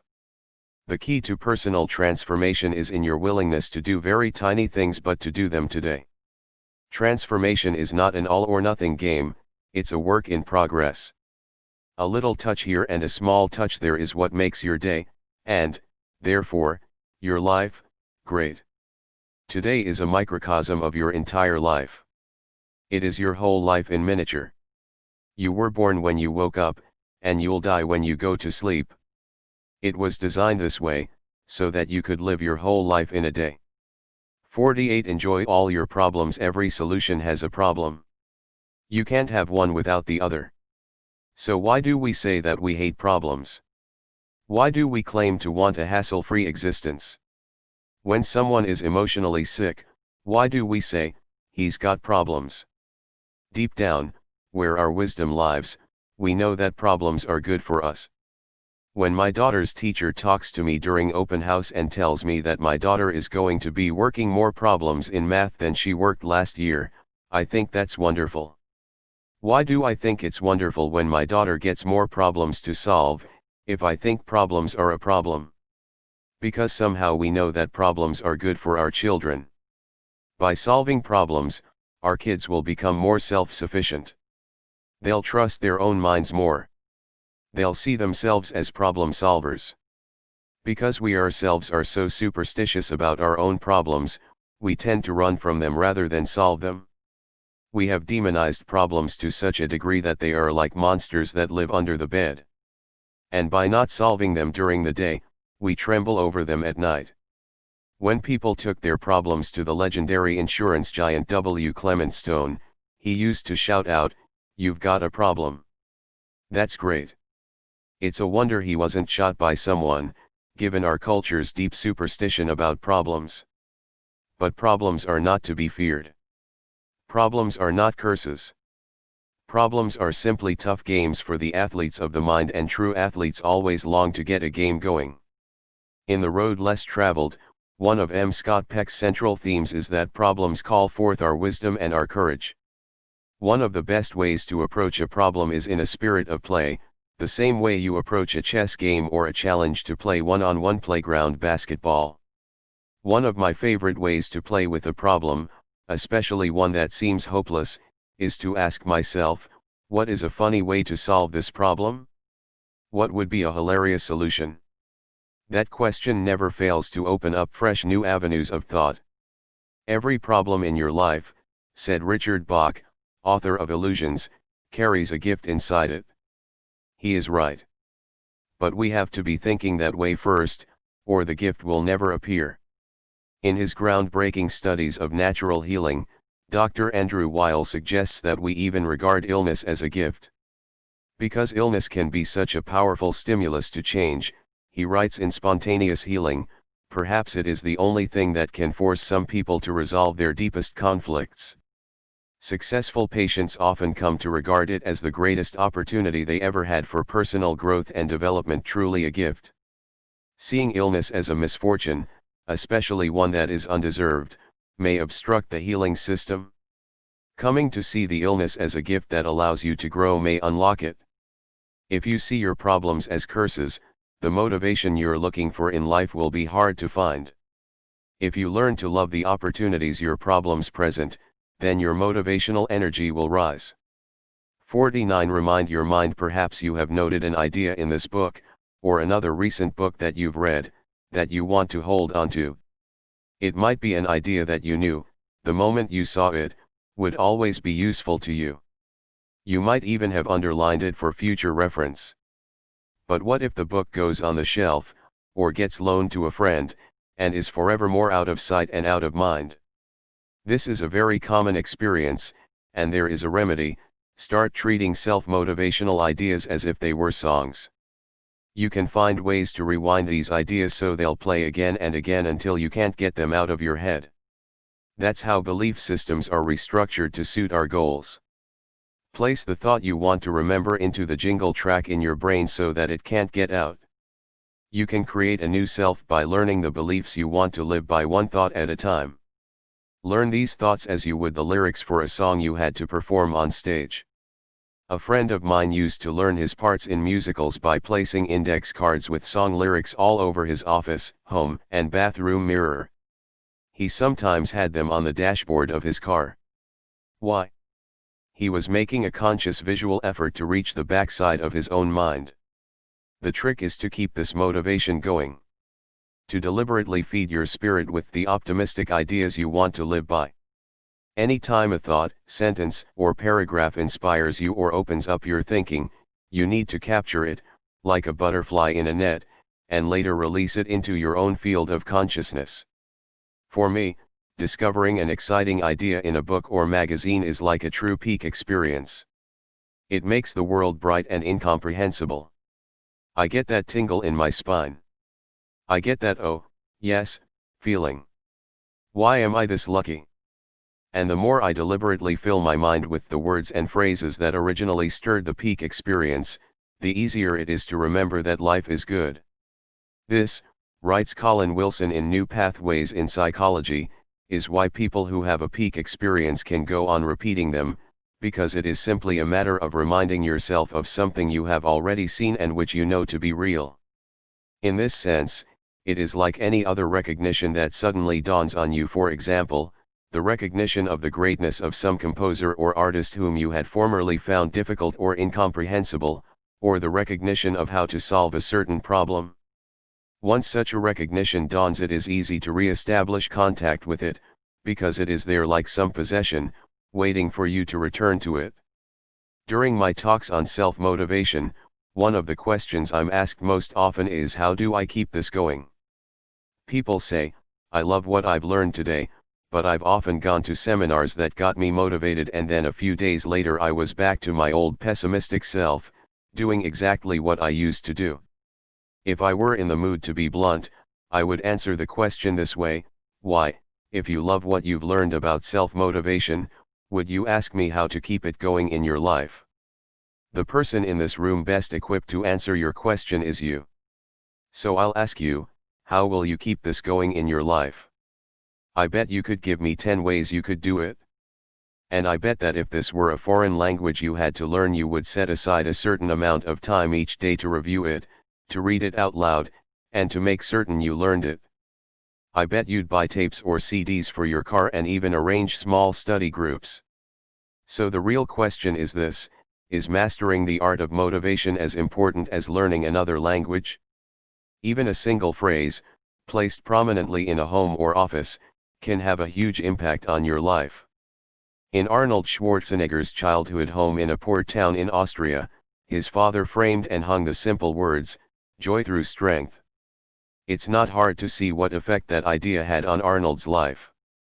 Once while I was attending a Werner Erhard seminar, I had some free time during a break, so I wrote myself a letter. I put down all the ideas I wanted to remember from the seminar and I sealed them in an envelope. I took it home and a month later I mailed it to myself. When I opened it at work and read it, it was like a fresh experience all over again. I was so impressed by how effective this was for me that I employed the idea in one of my own seminars. I had everyone in the audience write out the important insights they'd received and what they intended to do differently in their lives from this moment on. When the people were finished, I asked them to seal the letters into the envelopes I'd provided and address the envelopes to themselves. I told them I would hold them for a month and then mail them all. The reports I got back were remarkable. Some people said seeing those thoughts written to themselves in their own handwriting brought the whole seminar back to them. They felt a rush of excitement and a new commitment to take action. Are you willing to remind yourself to treat yourself to your own best thoughts? Are you willing to set visual traps and ambushes, so you'll always see words and thoughts you know you want to remember? 50. Get down and get small. The fewer goals you set each day, the more you feel pushed around by people and events that are beyond your control. You suffer from a sense of powerlessness. Rather than creating the reality you want, you are only reacting to the world around you. You have much more control over the activities of your day than you realize. By increasing your conscious use of small objectives, you will see the larger objectives coming into reality. Most people participating in the free enterprise system have become thoroughly convinced of the power of setting large and specific long-range goals for themselves. Career goals, yearly goals, and monthly performance goals are always on the mind of a person with ambition. But often those people overlook altogether the power of small goals set during the day that give energy to the day and a sense of achieving a lot of small wins along the way. In his psychological masterpiece, Flow, The Psychology of Optimal Experience, Mihaly Csikszentmihalyi refers to large goals as outcome goals and small goals as process goals. The beauty of process goals is that they are always within your immediate power to achieve. For example, you might set a process goal of making 4 important telephone calls before lunch. On a sheet of paper you make 4 boxes, and as you make each call you fill in a box, and when the 4 are made, you file the paper in your goal folder and go enjoy lunch. Because you've earned it. You can set process goals, for example, before a conversation with a person. I want to find these 3 things out, I want to ask these 4 questions, I want to make these 2 requests, and I want to pay my client 1 compliment before I leave. Process goals give you total focus. When you are constantly setting process goals, you are in more control of your day, and you feel a sense of skillful self-motivation. At the end of the day, or the beginning of the next day, you can check your progress toward your outcome goals. You can adjust your process goals to take you closer to the outcomes you want, and always keep the 2 in harmony. Let's say it's now the end of a long, hard day. You have a half hour before you have to go home. If you're not in the habit of setting process goals, you might say, I guess I ought to do some paperwork or make a call or two before I go home. You look at the pile of paper on your desk, or you mindlessly thumb through phone numbers, and all of a sudden someone comes by your desk to chat. Because you have nothing specific to do, you engage in conversation and, before you know it, the half hour is gone and you have to go home. Even though you didn't leave anything specific unfinished, you still have that vague feeling of having wasted time. Now what happens if you use that half hour to set and achieve a process goal? Before I go home tonight, I'm going to send out 2 good letters of introduction with all my marketing material included. Now you have a process goal and only a half hour in which to do it.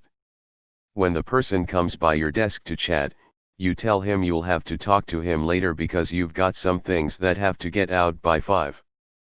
People who get into the swing of setting small goals all day long report a much higher level of consciousness and energy. It's as if they are athletes constantly coaching themselves through an ongoing game. They are happier people because their day is being created by the power inside their own minds, and not by the power of the world around them. 51. Advertise to yourself. I often start the day by drawing 4 circles on a blank piece of paper. The circles represent my day, today, my month, my year, and my life. Inside each circle I write down what I want. It can be a dollar figure, it can be anything, and the goals can change from day to day. It doesn't matter. There is no way to get this process wrong. But by writing the goals down, I am like an airline pilot who is consulting his or her map prior to takeoff. I am orienting my mind to what I am up to in life. I am reminding myself of what I really want. We wouldn't think, before an airline flight, of poking our heads into the cabin and saying to the pilot, just take me anywhere. Yet that's how we live our days when we don't check the map. Sometimes in my seminars on motivation, people observe that they don't have time for goal setting. But the 4-circle system I described takes only 4 minutes. Once during a workshop on goal setting, I asked if anyone in the audience had any interesting experiences with visualization. We had been discussing sports psychologist Rob Gilbert's observation that losers visualize the penalties of failure, and winners visualize the rewards of success. A young couple shared a story about how they had wanted for years to buy their own home but never got the money together to do it. Then one day, after reading about the practice of treasure mapping, posting pictures of what you want in life somewhere in your office or home, they decided to put a picture on their refrigerator of a new house, the kind they dreamed of owning. In less than 9 months, we'd made the down payment and moved in, said the amazed husband. His wife added, alongside the photo of the house we eventually put a little thermometer that we filled in as our savings toward a down payment grew. I have heard many similar stories about how treasure mapping has worked for people. I have also read books and attended seminars that explain why. Most of them discuss what happens to the subconscious mind when you send it a picture of something you want. Because the subconscious mind only communicates with vividly imagined or real pictures, it will not seek to bring into your life anything you can't picture. Without advertising our goals to ourselves, we can lose sight of them altogether. It is possible to go an entire week, or 2 or 3, without thinking about our main goals in life. We get caught up in reacting and responding to people and circumstances, and we simply forget to think about our own purpose. I have an example of how this practice worked in my life. 3 years ago I was interested in giving more seminars on the subject of fundraising. I had co-authored a book called Relationship, Revolutionary Fundraising with University of Arizona Development Director Michael Bassoff. We had done some successful seminars on the subject, and I wanted to do more. So, on the wall of my bedroom I put up a white poster board, and on that board I put up a lot of pictures and index cards with my goals on them. I wanted to have all those goals in front of me when I woke up each morning, even though I only spent a minute or 2 looking at the board each day. One of the index cards I had pinned to my goal board simply contained the bold markered letters, ASU. It was almost lost among the hodgepodge of photos and goals I'd covered the board with, and I'm certain I only barely noticed it each morning as I got up. I put it up there because I thought it would be great if I could give seminars to Arizona State University, especially now that I was living in the Phoenix area. I really thought nothing more of it. One day at the offices of the corporate training company where I worked, I was asked to shake the hand of a new employee, Jerry. I asked Jerry to come in and sit down. We talked in my office for a few minutes about his joining the company. I asked him about his family and he casually mentioned that his parents were living in town,